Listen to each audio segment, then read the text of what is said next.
বাংলাদেশের অ্যাকচুয়ালি যেটা সমস্যা সেটা হচ্ছে আমাদের মাইন্ডসেটের সমস্যা। রাষ্ট্রীয়ভাবে সেই জায়গাটা যদি হাত দেওয়া না হয়, তাহলে আমরা যে গুণগত মানের কথা বলি সেটা খুব খুব কঠিন। আমার যুক্তি ছিল আমি ইন্ডিয়াকে ছাড়বো না, আমি বাংলাদেশে টাকাটা রাখবো। Unemployment is a big issue, যেটা আমি প্রশ্নও করছিলাম, এই ডেমোগ্রাফিক ডিভিডেন্ডকে আমি বেস্ট ইউজ কিভাবে করতে পারবো।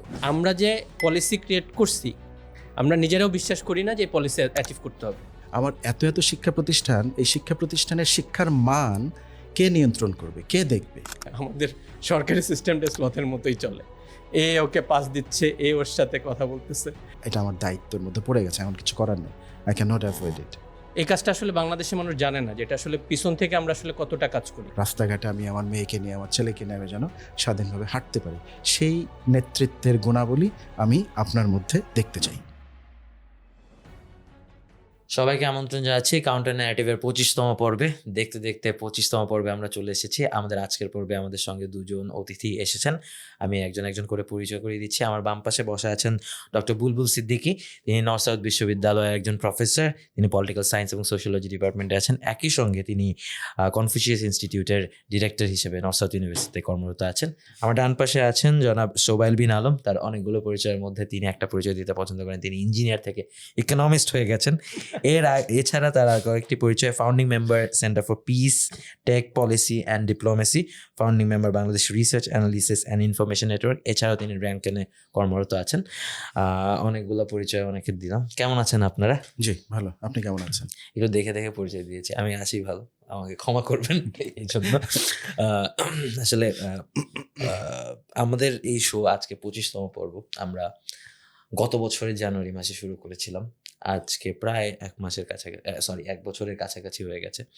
তো আপনাদেরকে পেয়েছি আমরা 1 বছর পরে। আমাদের 29 জানুয়ারিতে আমাদের হচ্ছে আমাদের 1 ইয়ার অ্যানিভার্সারি হবে, ফাউন্ডিং অ্যানিভার্সারি। সো আবারও থ্যাংক ইউ, আপনাদের দুইজনকে সময় দিয়েছেন আমাদের। তো এক পাশ থেকে কথা শুরু করে আমরা আসলে বেসিক্যালি যেটা করার চেষ্টা করি সেটা হচ্ছে প্রথমে একটু পার্সোনাল হিস্ট্রি নিয়ে আসলে কথা বলার চেষ্টা করি, যে আপনার পাথটা কেমন ছিল, যে আজকে আপনি যিনি হয়েছেন ব্যক্তি হিসেবে বা প্রফেশনালি, সেই জিনিসটাতে ফোকাস করে তারপর আমরা একটু ইনডেপথ আলোচনায় যাই। তো আমি ডক্টর বুলবুল সিদ্দিকীকে দিয়ে শুরু করছি। আপনি জাহাঙ্গীরনগরে পড়াশোনা করেছেন, জি। তারপরে আপনি দেশে বাইরে পড়াশোনা করেছেন এবং বর্তমানে হচ্ছে আপনি পড়াচ্ছেন। আপনি আপনার জার্নিটাকে আমাদের জন্য ডিসক্রাইব করবেন, আমাদের দর্শকদের জন্য একটু ডিসক্রাইব করবেন। অনেক ধন্যবাদ আজকে আমন্ত্রণ জানানোর জন্য। আমি জাহাঙ্গীরনগরে পড়ার বিষয়টা একটু আগে বলছিলাম যে এটা অনেকটা অ্যাক্সিডেন্টাল। মানে আমি যে সাবজেক্ট পড়ছিলাম অ্যানথ্রোপোলজি বা বাংলায় বলি নৃবিজ্ঞান। তো আমি যখন শুরু করি তখন আসলে আমার ধারণা ছিল না যে অ্যানথ্রোপোলজি বা নৃবিজ্ঞান পড়ে কত দূর কী করা যাবে, কী হওয়া যাবে। কিন্তু যখন পড়তে শুরু করলাম দেখলাম যে এটা অনেক বেশি সমাজ, মানুষ এবং আমাদের চারপাশের বিষয়গুলো নিয়ে কথা বলে। তো ইউনিভার্সিটির সেই সময়টা ছিল আমার দৃষ্টিতে বলবো যে দুর্দান্ত। মানে আমার আমার এই আমি হয়ে ওঠার পিছনে আমার বিশ্ববিদ্যালয়ের একটা বড় অবদান ছিল। তো আমি ওখানে অনেক এক্সট্রা কারিকুলার যে অ্যাক্টিভিটিস এখন আমরা যেগুলো বলি, বিশেষ করে সাংস্কৃতিক সংগঠন করা, পরে আমাদের ওখানে সাংস্কৃতিক জোট ছিল, সেটাকে তার নেতৃত্বে আসি আমি যখন শেষের দিকে ইউনিভার্সিটির অনেক প্রগতিশীল আন্দোলন সংগ্রাম এগুলোর সাথে যুক্ত ছিলাম, সাংস্কৃতিক কর্মকাণ্ডের সাথে যুক্ত ছিলাম। পাশাপাশি কেমন করে যেন রেজাল্টও ভালো হয়ে গেল, পরে চিন্তা করলাম যে একটু পড়তে যাই। তো আমার ছোটবেলার খুব একটা হঠাৎ করে কি রেজাল্ট ভালো হয় আপনার মনে হয়?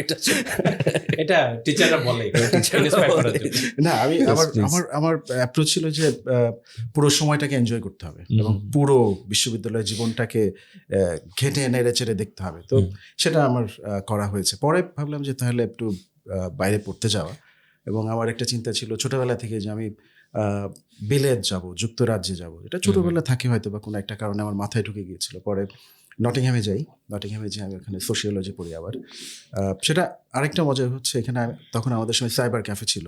তো আমি একদিন হঠাৎ করে ঘুরতে ঘুরতে ফার্মগেটে একটা সাইবার ক্যাফে বসে অনলাইনে অ্যাপ্লাই করলাম এবং ওই একটা ইউনিভার্সিটিতে অ্যাপ্লাই করলাম, কিছু স্কলারশিপ পেলাম, ওখানে চলে গেলাম। তারপর চিন্তা আসলো যে না, মাস্টার্স করলাম, নটিংহ্যাম দেখলাম, এখন পিএইচডিটা করে তারপর দেশে ফেরত আসি।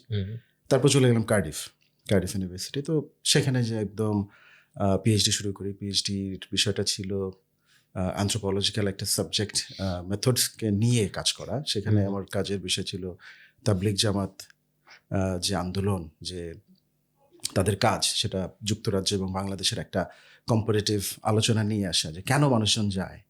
তো সেটা করতে যেয়ে আমি তাদের সাথে মিশি, থাকি, ঘুরি, পুরো ইংল্যান্ডের বিভিন্ন সিটি, সেখানে তারা কিভাবে কাজ করে, কিভাবে যায় সেটা দেখি। বাংলাদেশে পরে আমি চিল্লা দিয়ে আসলাম যে তাদের কাজগুলো বোঝার জন্য।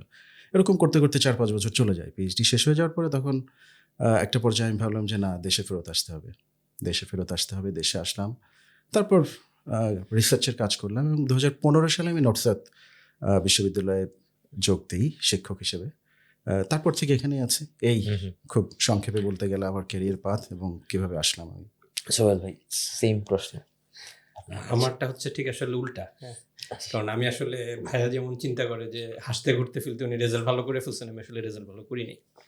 আমার ব্যাপারটা হচ্ছে আমি এভাবে বলি যে আমি জুনিয়রদেরকে বলি যে রেজাল্ট খারাপ হলেও টিকে থাকা যেত। আমি একটা এক্সাম্পল, নর্ডেন থেকে পাশ করার সময় আমার ওই যে মানে গল্প করতেছিলাম যে আমার পক্স। সো আমি আসলে খুবই অসুস্থ ছিলাম। ইভেন আমার ড্রিম ছিল আসলে যেটাতে পড়ে আমি ইলেকট্রিক্যাল ইঞ্জিনিয়ারিংয়ে পড়বো, ইলেকট্রিক্যাল অ্যান্ড ইলেকট্রনিক।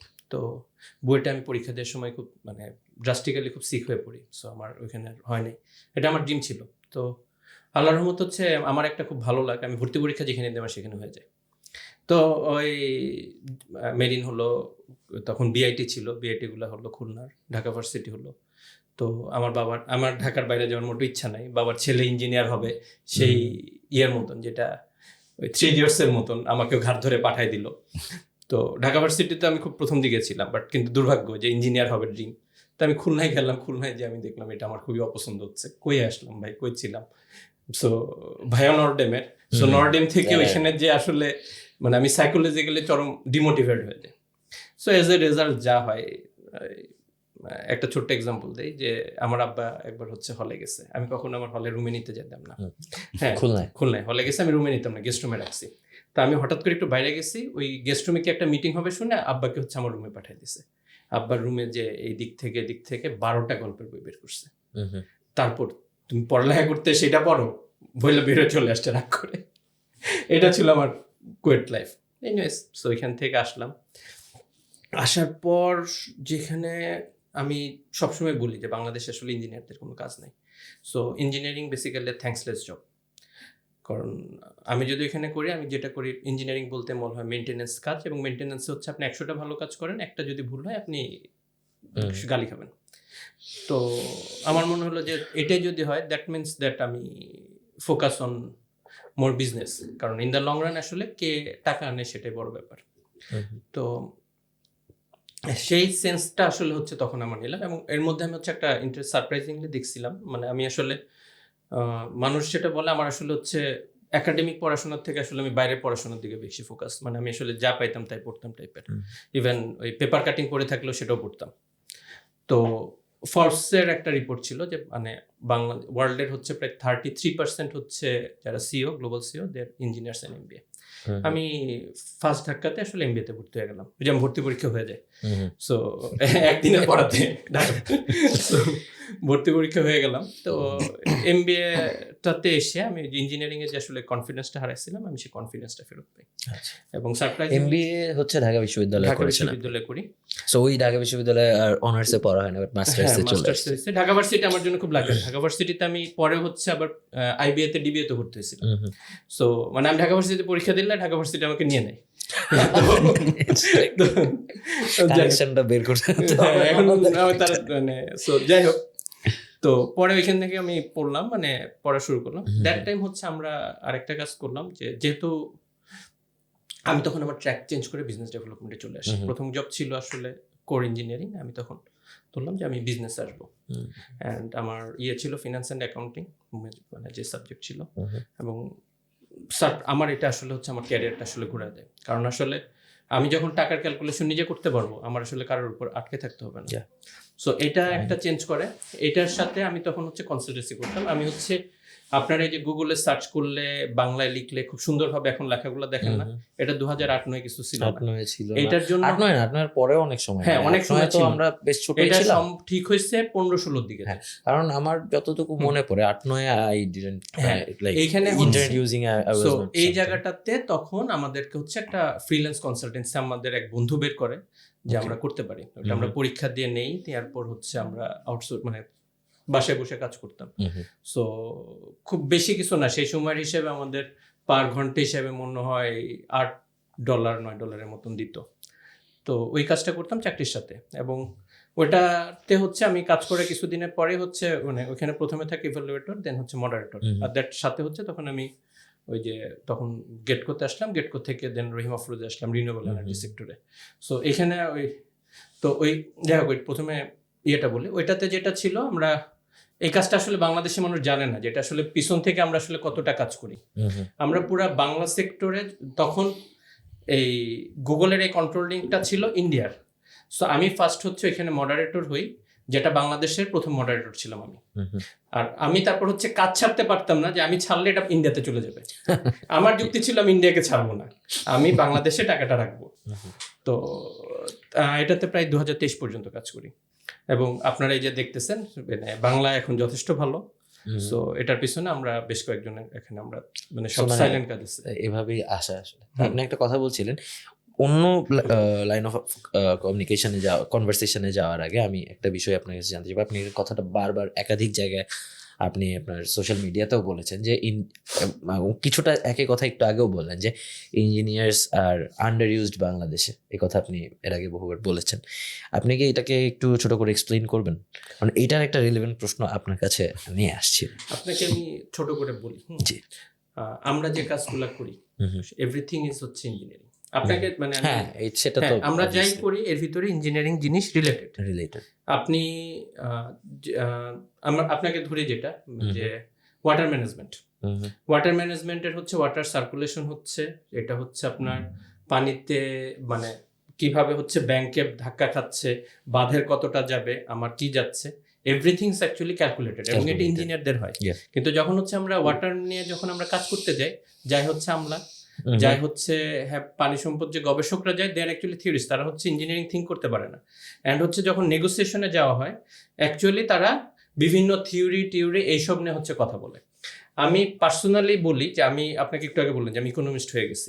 সো আমার স্পেশালাইজটা হচ্ছে এইভাবে বলে, যেটা ইঞ্জিনিয়ারিং মোর অ্যাকচুয়ালি ইমপ্লিমেন্টেশন সেক্টরটা দেখে। সো আপনি যখন একটা জিনিসের আপার পার্ট দেখতেছেন যে সারফেসে যে আমার এই সমস্যা, কিন্তু সেটা কিভাবে সলিউশনে আসবে সেটার জন্য আসলে ইঞ্জিনিয়ারিং দরকার। আপনার এই কারণে হচ্ছে গ্লোবালি সারা পৃথিবী globally engineers and commerce background বা যেটা থাকুক সেটা যায়, এবং মানে সারপ্রাইজিংলি বলি ইঞ্জিনিয়ার হচ্ছে আসলে ইঞ্জিনিয়ার ছাড়া বাকি কাজগুলো ভালো পারে। কারণ বাকি কাজগুলো কারণ আমাদের হচ্ছে যে মানে একাডেমিক কারণেই হচ্ছে আমাদের আসলে অ্যানালিটিক্যাল কাজটা কিছুটা বেশি। ছোট্ট একটা এক্সাম্পল দিই, যে আমি যখন এমবিএ করতে গেছি, এখানে আমাদের এমবিএতে সবাই হচ্ছে যে ম্যাথ ট্যাথ খুব ইয়ে করতো। আমি মানে আমার কাছে হচ্ছে এমবিএটা মনে হয়ে গেছে যে এটা আমি 8-9 পড়ার মতন। কারণ হচ্ছে যখন এই ম্যাথ আসতো ভাই তো পারি জিনিস গেলাম, ইভেন টিচাররা হচ্ছে আমি শর্টকাট ম্যাথ করতাম দেখে নাম্বার কম দিত, তো কারণ আমি 2-3 স্টেপ চলে যেতাম। আমাদের এই জিনিসটা অটোমেটিকলি আসলে গ্রো করে দেয়, এবং এটাকে গভর্নমেন্টরা মানে গভর্নমেন্ট শুধু না, আমলারা যারা আছে তারাই ধরে নেয় যে ইঞ্জিনিয়াররা হচ্ছে ডকুমেন্টেশনের কাজ পারে না। It is in a certain time, এটা ট্রু, কারণ আমাদের পড়ানোর সিলেবাসটা ঠিক নাই। কিন্তু কেউ যদি এটা শিখে আসে তারা হচ্ছে আসলে আপনার কন্ট্রোল করতে পারবে। ইভেন আপনি বাংলাদেশের কর্পোরেট সেক্টরগুলোও দেখেন, সেখানকার all CEOs and best are engineers and business graduate. তো এই একটা প্রশ্ন থেকে যেটা বলছিলাম যে engineers are underused, teachers are overused, এটা আমি ব্যক্তিগতভাবে মনে করি। এটা আপনি কোথাও বলেন নাই, বাট এটা আমি ব্যক্তিগতভাবে মনে করি। স্পেশালি আপনি যদি একটু জুনিয়র লেভেলে দেখেন, প্রাইমারি স্কুল হাই স্কুল যে টিচাররা আছে, যারা মেইন স্ট্রিম এডুকেশন আমাদের দেশে, সেখানে তাদেরকে দিয়ে সবই করান, আপনি পড়াশোনাও করায় তারা, আর আপনাকে ম্যানার্স শেখানো অবভিয়াসলি স্কুলের একটা দায়িত্ব, কিন্তু যে রাষ্ট্রীয় প্রোগ্রামসও তারাই আপনার করে দিবে। একটা ন্যাশনাল লেভেলে স্পোর্টস কম্পিটিশন, এটা তাদেরই নিয়ে যেতে হবে, নিয়ে আসতে হবে। How do explain this? মানে ওই অনুযায়ী তো পে গ্যাপ তো আছেই অনেক। সো আপনি সোশ্যালি আসলে এটাকে কিভাবে এক্সপ্লেইন করবেন? আপনি obviously can explain better then anyone of us. না, এটা একটা মানে আমাদের একটা বড় সমস্যার জায়গা এই কারণে যে আমাদের এত বৃহৎ দেশ, মানে জনসংখ্যার দিক দিয়ে যদি আমরা বিচার করি, সেখানে আমরা দেখি যে আমাদের স্কুল, বিশেষ করে প্রাইমারি স্কুলগুলোতে সারা বাংলাদেশে ছড়িয়ে ছিটিয়ে থাকা স্কুল, তারপর উচ্চ মাধ্যমিক, মাধ্যমিক, উচ্চ মাধ্যমিক, এবং পরে যদি টার্সিয়ারি লেভেলে আসি, ইউনিভার্সিটি লেভেলে, দেখবেন যে আমাদের ক্লাসরুমের মধ্যেও আমাদের যে নাম্বার অফ স্টুডেন্টস অনেক বেশি একজন শিক্ষকের তুলনায়, সেটা একটা যেটা আমাদের শিক্ষার ক্ষেত্রে একটা বড় ধরনের মানে আমরা যে গুণগত মানের কথা বলি, সেটা আমরা দিতে পারি না অনেক ক্ষেত্রে এই অনেক বেশি সংখ্যার ছাত্রছাত্রীর জন্য। তার মানে ওই জায়গায় আমরা বলতে পারি যে হ্যাঁ, এই কথাটা ঠিক যে আমরা মানে আমি বলবো যে আমাদের বেশি কাজ করতে হয় অনেক ক্ষেত্রেই। আর পেয়ের ক্ষেত্রে যেটা হয় যে আপনারা দেখেন যে আমাদের এই যে আমি আবার প্রাইমারি শিক্ষার দিকে আসি, সেখানে দেখবেন যে একজন শিক্ষক, সে অনেক কাজ করতে হয়, শুধু স্কুল না, তার পরিবার, তার সামাজিক অবস্থান, তার অর্থনৈতিক বিষয়গুলোকে নিশ্চিত করার জন্য তাকে দেখা যায় যে তার এই পড়াশোনার বাইরে অনেক কিছু করতে হয়। আমরা অনেক সময় বলি যে কেন এই যে কোচিং বাণিজ্যের কথা মাঝে মধ্যে আসে, কেন একজন শিক্ষক স্কুলের বাইরে এই কাজগুলো করবেন? এখন আমাদের রুট কজটাও তো আমাদের একটু চিন্তা করতে হয়, যে পেয়ের কথা আমরা বললাম, যে তাদের অর্থনৈতিক স্বাধীনতাও আমরা দিতে পারছি না, রাষ্ট্রীয়ভাবে আমরা সেটা নিশ্চিত করতে পারতেছি না। ফলে একটা সময় আমি মানে ছোটবেলায় দেখবেন, আমাদের ছোটবেলায় কিংবা আমাদের বাবাদের ছোটবেলায়, যে শিক্ষক হওয়াটা ছিল একটা বড় ধরনের সম্মান, একটা গর্বের বিষয়, এটা অ্যাচিভমেন্ট হিসেবেও দেখা হতো হচ্ছে সেই শিক্ষক। আমার ছেলে, আমরা আমাদের সময়ও দেখেছি যে অনেকে বিসিএস দিয়ে একটা বড় চাকরি পেয়েছে, মানে যে চাকরিটা হয় আমাদের বিসিএস এর পরে, সেটা ছেড়ে আমি অনেককে দেখেছি যে তারা বিশ্ববিদ্যালয়ে জয়েন করেছে, যে কেবলমাত্র ওই সম্মানের জায়গাটা, সেই সম্মানের জায়গাটা যেমন কমে আসছে অর্থনৈতিকভাবে, তারা মানে এখন দেখবেন যে অনেককে অনেক কিছু করতে হচ্ছে, মানে তার পরিবার, তার অর্থনৈতিক স্বাধীনতা, এই বিষয়গুলোকে নিশ্চিত করতে। আমরা যদি রাষ্ট্রীয়ভাবে সেই জায়গাটা যদি হাত দেওয়া না হয়, তাহলে আমরা যে গুণগত মানের কথা বলি, সেটা খুব খুব কঠিন। ওই দিন দেখলাম যে কোনো একটা পরীক্ষায়, শিক্ষক নিয়োগের পরীক্ষা সম্ভবত, দেখছিলাম যে শিক্ষকদের তারাও কি করে এই ম্যানিপুলেশন করতেছে পরীক্ষার ক্ষেত্রে, তাই না? তো তাহলে দেখেন যে আমাদের একদিকে আমাদের এত বেশি জনসংখ্যা এবং মানে বেকারত্বের সংখ্যা অনেক বেশি, এবং তাদের আমি কর্মসংস্থান নিশ্চিত করতে পারছি না, এবং এটা কোনো সব সেক্টরে কিন্তু একই রকম অবস্থা। এবং শিক্ষা খাতে এটা আরেকটু ভয়ের জায়গা নিয়ে আসে, যে অর্থনৈতিক স্বাধীনতা নাই, হ্যাঁ, সামাজিকভাবে অনেক সময় আমরা সেই গর্বের জায়গা থেকে বেরোয় এসেছি, সেটা আমরা সাম্প্রতিক অনেক ঘটনা দেখলে বুঝতে পারি।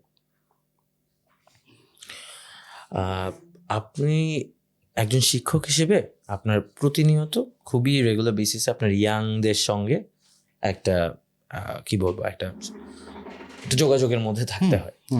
এবং আমাদের দেশে এখন কিছু হলে, মানে এখন তো আসলে আফটার দ্য জুলাই আপরাইজিং, এরপরে ইয়াংরাই আসলে মূলধারার ভয়েস, এর বাইরে কারো কথা কেউ শুনতে চায় না, অন্তত ইয়াংরা তো শুনতেই চায় না। আমরাও ইয়াংদের মধ্যে পড়ি না আসলে।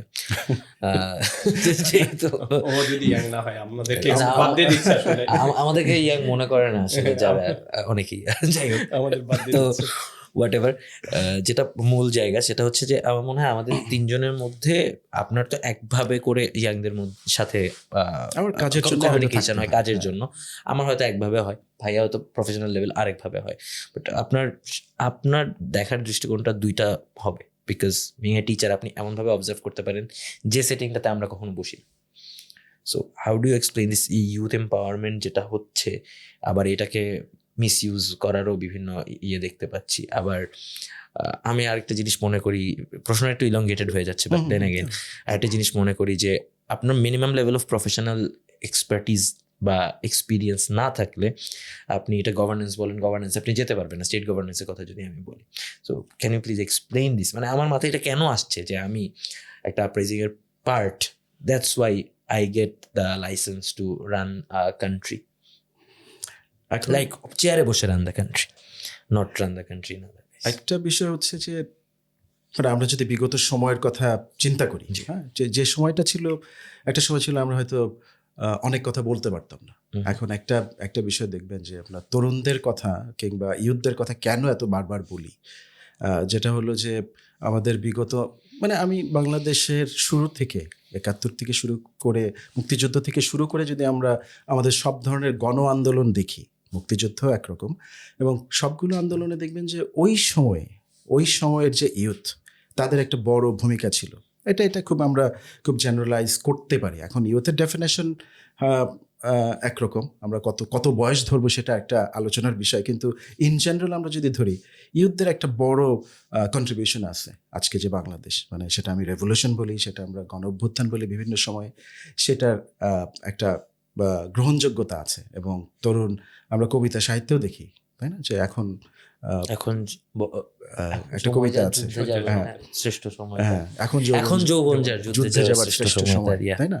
তো সেই জায়গা থেকেও দেখেন যে আমরা যদি এই এখনকার মানে ২৪-এর গণ অভ্যুত্থানের দিকে তাকাই, তো এখানেও আমরা দেখি যে আমাদের তরুণরা এগিয়ে আসছে সকল জায়গার। মানে এর আগে রোড সেফটি আন্দোলন ছিল, প্রাইভেট বিশ্ববিদ্যালয়ের নো ভ্যাট আন্দোলন ছিল, এর আগে সব জায়গায় নো ভ্যাটটা আমরা মনে হয় সবচেয়ে ভুলে গেছি। হ্যাঁ, এটা আমরা ইন রিসেন্ট পাস্ট এটা সবচেয়ে বড় একটা আন্দোলন ছিল, যে আমার মনে হয় যে আমার টিমের মেম্বার্স তারাও নো ভ্যাটটা জানে না। এটা অনেকে জানে না যে প্রাইভেট বিশ্ববিদ্যালয়ে ভ্যাটের জন্য যে আন্দোলন, এবং সেটা কিন্তু এই যে আমরা যে পিসফুল আন্দোলন দেখি, সেটা কিন্তু একটা বড় এক্সাম্পল ছিল। আমি ছিল। মানে তখন ক্লাস 9 ও 10 এ পড়তাম আমরাই।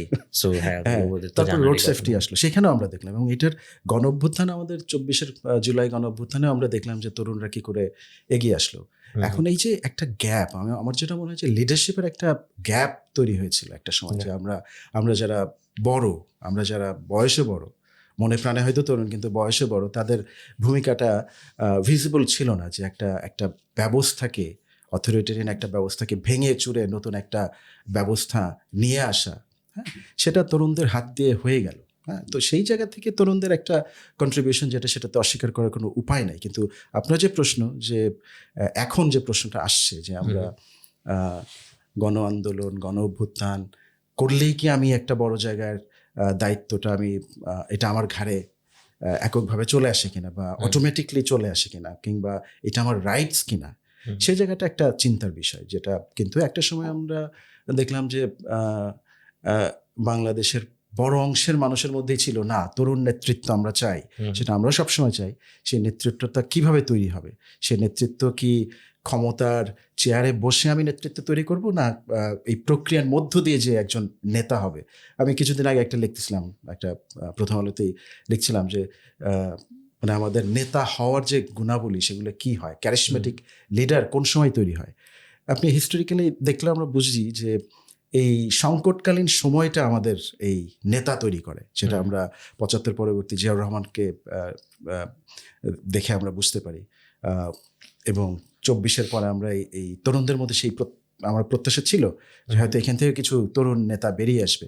তো এটা একটা challenge, at the same time আমি বলবো যে সংকট একটা সুযোগ তৈরি করে দেয় তরুণদের মধ্যে।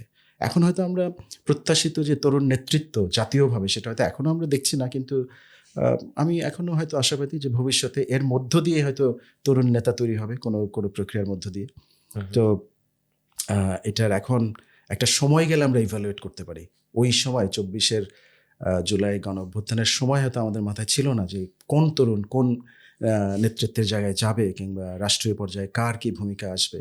এখন হয়তো আমরা ইভ্যালুয়েট করতে পারি, মূল্যায়ন করতে পারি। সেটা আমরা দেখছিও এখন, যে কিভাবে তরুণ নেতৃত্ব প্রত্যাশা জাগিয়েও এক ধরনের, বলবো যে কোনো ক্ষেত্রে আমরা হতাশ হলাম যে সেই নেতৃত্ব দাঁড়াতে পারেনি। অনেক ধন্যবাদ। আপনি কি এই ব্যাপারে কিছু অ্যাড করতে চান? আচ্ছা, এই তরুণ নেতৃত্ব নিয়ে বহু কথা হয়েছে, বহু টক শো হয়েছে। আমি অ্যাকচুয়ালি হচ্ছে this was a very different, মানে আমি হচ্ছে একটু কর্পোরেট লেভেল থেকে চিন্তা করি। আমরা হচ্ছে এই জেনারেশনটাকে যদি পাই, দুই রকম জেনারেশন পাই। একটা জেনারেশন হচ্ছে হাইলি কম্পিটেন্ট, তারা টেকনিক্যাল know-how বেশি, অনেক কিছু তারা খুব দ্রুত ক্যাচ করতে পারে, they are smart and they can outsmart us in some case. So and কিছু হচ্ছে আসলে সরি টু সে জাঙ্ক। হ্যাঁ, মানে আমরা মাঝের গ্রুপটাকে অ্যাকচুয়ালি হারাই ফেলছি। হ্যাঁ, এখানে এটা আমাদের এডুকেশন সিস্টেমের দোষ। তো এখন এই জেনারেশনের থিঙ্কিং প্যাটার্নটা আমাদের সাথে ডিফারেন্ট। কারণও আছে, ভাইয়া যখন পিএইচডি করছে, ভাই হইতেছে বান্ডেল বই বের করে পিএইচডি করছে। এখন কেউ বইয়ের ধারে কাছেও যায় না, লাইব্রেরিতে যাওয়ার প্রশ্ন আসে না, তো সময় নষ্ট করে লাভ কি, পিএইচডি হয়ে যাচ্ছে। তো জেনারেশনে একটা চেঞ্জ হয়েছে। তো এই ওরা খুব কুইক হচ্ছে ডিসিশন নেয়, মানে দু একটা জিনিস ধরে তারা ডিসিশন নিয়ে চলে যায়। আমরা যেমন একটু থামি দুই একটা জিনিস দেখে যে এটা হচ্ছে না। সো এই জিনিসটা আসলে আসার দরকার হচ্ছে অভিজ্ঞতা দিয়ে। এই জায়গাটাতে তারা আসলে মানে খুব মানে মিজারেবলি ফেল করছে। তো এখন যদি আমি বলি গভর্নমেন্ট এই সরকার যখন আসছে, অবভিয়াসলি তরুণদের হাতে ক্ষমতা যাওয়া দরকার, কিন্তু তো আমরা সবসময় আরেকটা কথা বলি, রাইট প্লেসে রাইট পজিশন, মানে রাইট পিপল যেতে হবে। তো এই ছেলেগুলা, আমি যখন হচ্ছে সাপোজ নাহিদের এক্সাম্পল দিই, নাহিদকে জীবনে হচ্ছে তথ্য মন্ত্রণালয়ের স্কোপ অফ ওয়ার্ক জানতো না, এটা অবভিয়াসলি জানতো না। না। এটা মানে মোস্ট প্রবাবলি এটা ডিফিকাল্ট, কারণ আমরা যারা হচ্ছে গভর্নমেন্ট লোকের সাথে কাজ করি, আমি এইভাবে বলি যে ভাইয়া হচ্ছে একাডেমিশিয়ান, ভাইয়া কি হইতেছে প্রত্যেকটা মিনিস্ট্রির স্কোপ অফ ওয়ার্কটা ডিফাইন করতে পারবে না, কারণ এটা আমাদের আসলে কোথাও জানানো হয় না। হ্যাঁ, আমরা যে কাজ করতে গেলে আমরা যারা ধাক্কা খেয়ে ওই গভর্নমেন্টের সাথে কাজ করতে যাই, আমরা ধাক্কা খেয়ে শিখি এই মিনিস্ট্রিতে হবে না, আপনি ওই মিনিস্ট্রিতে যান। তখন বুঝলাম যে এটা আসলে ওদের কাজ না। তো এই জায়গাগুলো আসলে যদি কেউ না জেনে যখন কাউকে দায়িত্ব দেওয়া হয়, সে কিভাবে প্ল্যান করবে? তার তো কিছুটা হচ্ছে এক্সপিরিয়েন্স থাকা দরকার। সেকেন্ড যে কাজটা আসলে খুব মানে খারাপ করা হয়েছিল, সেটা হচ্ছে এক্সপিরিয়েন্স গ্যাদারের নামে প্রত্যেকটা মিনিস্ট্রিতে হচ্ছে একজন করে দিয়ে দেওয়া হয়েছিল।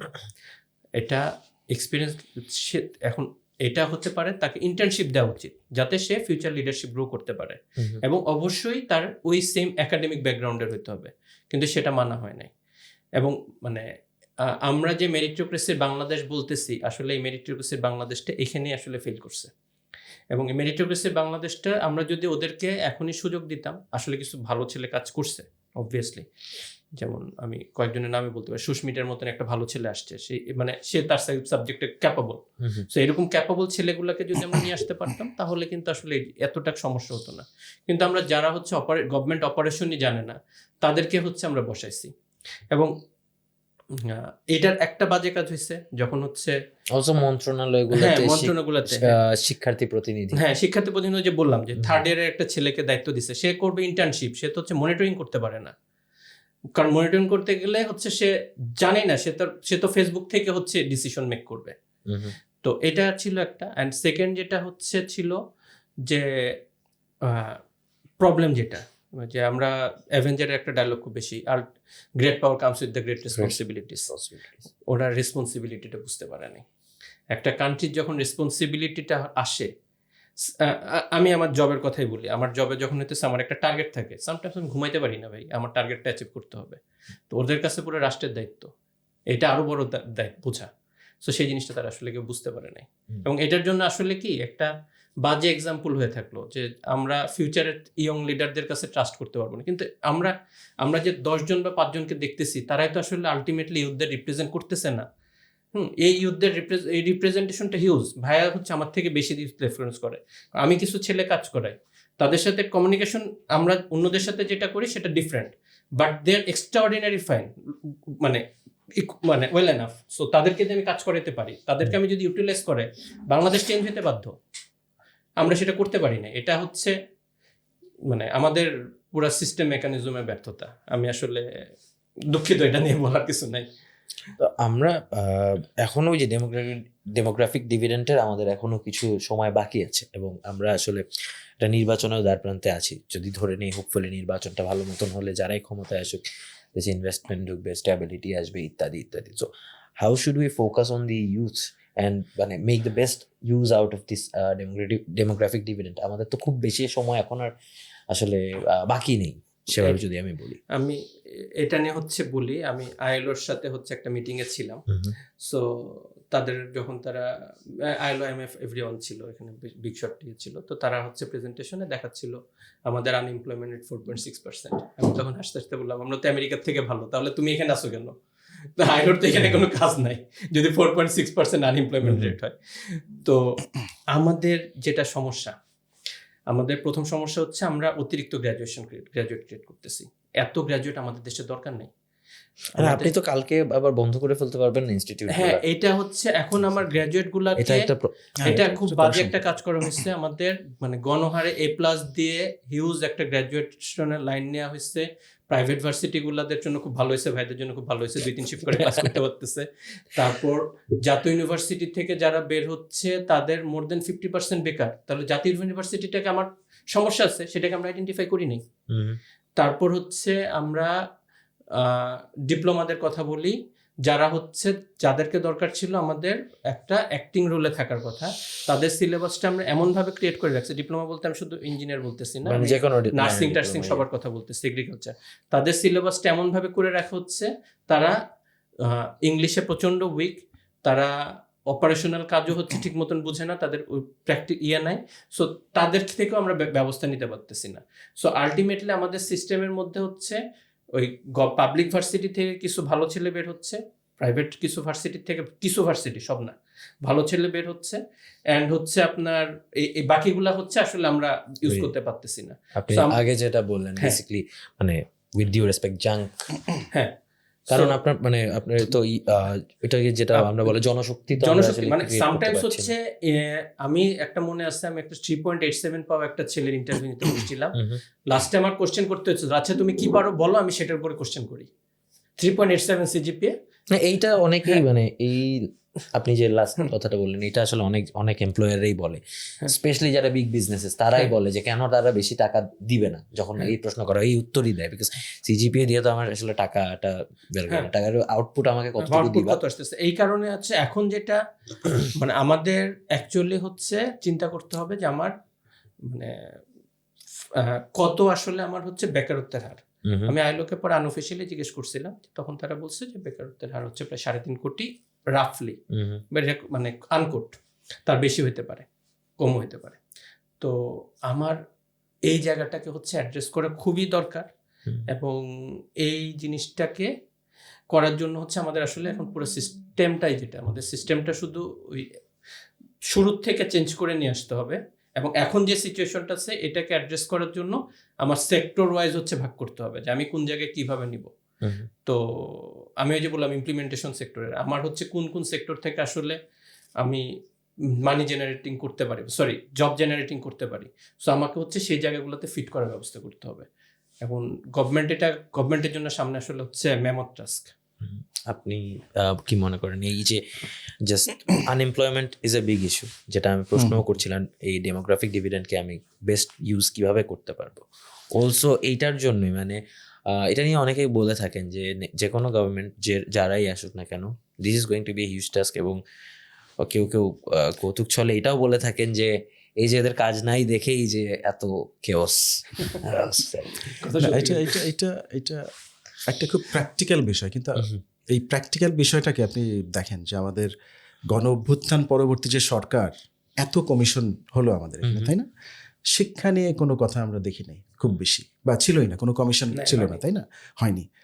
এই বিষয়ে একটা উত্তর দেওয়া হয় যে এরকম মানে এন্ট্রিম বা আমাদের যে তত্ত্বাবধায়ক এরকম একটা সরকার যদি লঙ্গার টার্মের জন্য তো ইকোনমিক এডুকেশন পলিসি নিতে পারবে না, তাহলে আমি এত কমিশন করলাম, তো আমার প্রায়োরিটাইজ করা দরকার ছিল যে আসলে আমার কোনটা জরুরি। এখন দেখেন আমাদের দেশে বেকারত্বের হার এত বেশি, এখন সুবাইল যেটা বললেন যে এখন কি আমি বন্ধ করে দিব ইনস্টিটিউশনগুলো? এত প্রাইভেট ইউনিভার্সিটি, এত জাতীয় বিশ্ববিদ্যালয়, এত ইনস্টিটিউট আমি তো বন্ধ করতে পারবো। জেলায় জেলায় ইউনিভার্সিটি মেডিকেল কলেজ আছে, হ্যাঁ, প্রায় কয়েকটা জেলা বাদ দিয়ে। আমার কথা হচ্ছে আমি তো বন্ধ করতে পারবো না, কিন্তু যেটা করতে হবে যে আমাদের ইন্ডিয়ার থেকে হচ্ছে বেশি ভার্সিটি।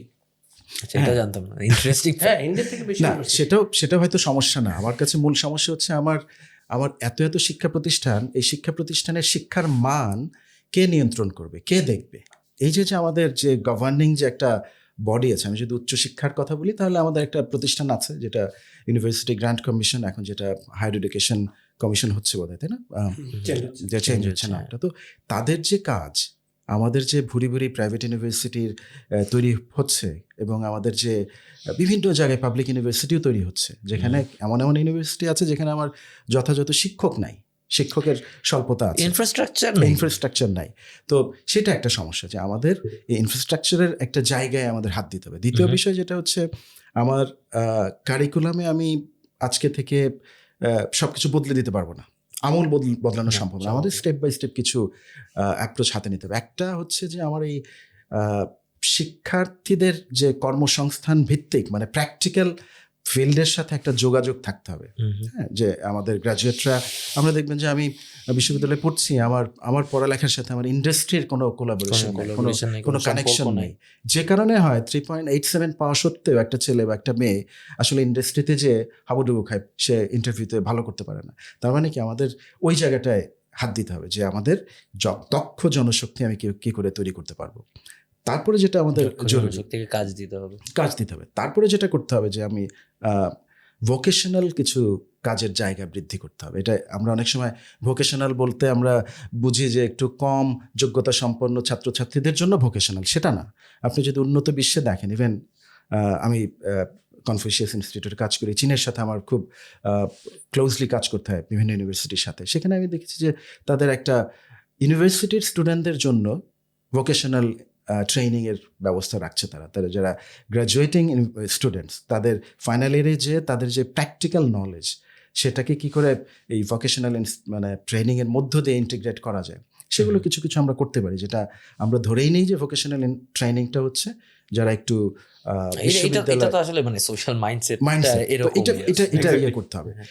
আরেকটা বিষয় যেটা হচ্ছে আমাদের দক্ষ জনশক্তি যদি আমি তৈরি করতে পারি, সেটাকে আমি নিয়ে যেতে পারি কোথায়, যেটা আমি দেশের বাইরে নিয়ে যেতে পারি। আমি দক্ষ জনশক্তি, যে আমাদের দেখেন রেমিটেন্স, এই যে এত বড় অভ্যুত্থান হলো, আমাদের যে ইকোনমিক যে ভালনারেবিলিটি ছিল, সেটা কেবলমাত্র আমরা কিছুটা ট্যাকল করতে পেরেছি আমাদের এই রেমিটেন্স দিয়ে, তাই না? মানে গত 1-2 বছরের রেমিটেন্স যদি আমরা দেখি, অথচ আমরা যদি এখানে খুব বেশি ইনভেস্টমেন্টের প্রয়োজন নেই। পরবর্তী সরকারের কথা যদি আমরা মাথায় আনি, তারা কিন্তু খুব এই মানে ডিসিপ্লিন ফিরিয়ে আনা এবং এদেরকে যদি একটা ফেজ ওয়াইজ আমরা চিন্তা করি, ইন্টারভেনশনের কথা চিন্তা করি, তাহলে কিন্তু এদেরকে আমরা অল্প ট্রেনিং দিয়ে যদি আমি বিদেশে পাঠাই, ল্যাঙ্গুয়েজ ট্রেনিং হতে পারে, কিছু কিছু কাজের ট্রেনিং হতে পারে। আপনি সৌদি আরবে দেখেন, তারা কিচ্ছু জানে না, ল্যাঙ্গুয়েজ জানে না, তারা কোনো টেকনিক্যাল নলেজ নাই, আমরা পাঠিয়ে দিচ্ছি। তো এই জিনিসগুলো একটু যদি আমরা ধরি, তাহলে কিন্তু আমাদের এই কর্মসংস্থানের জায়গা যে চ্যালেঞ্জ, সেটা হবে।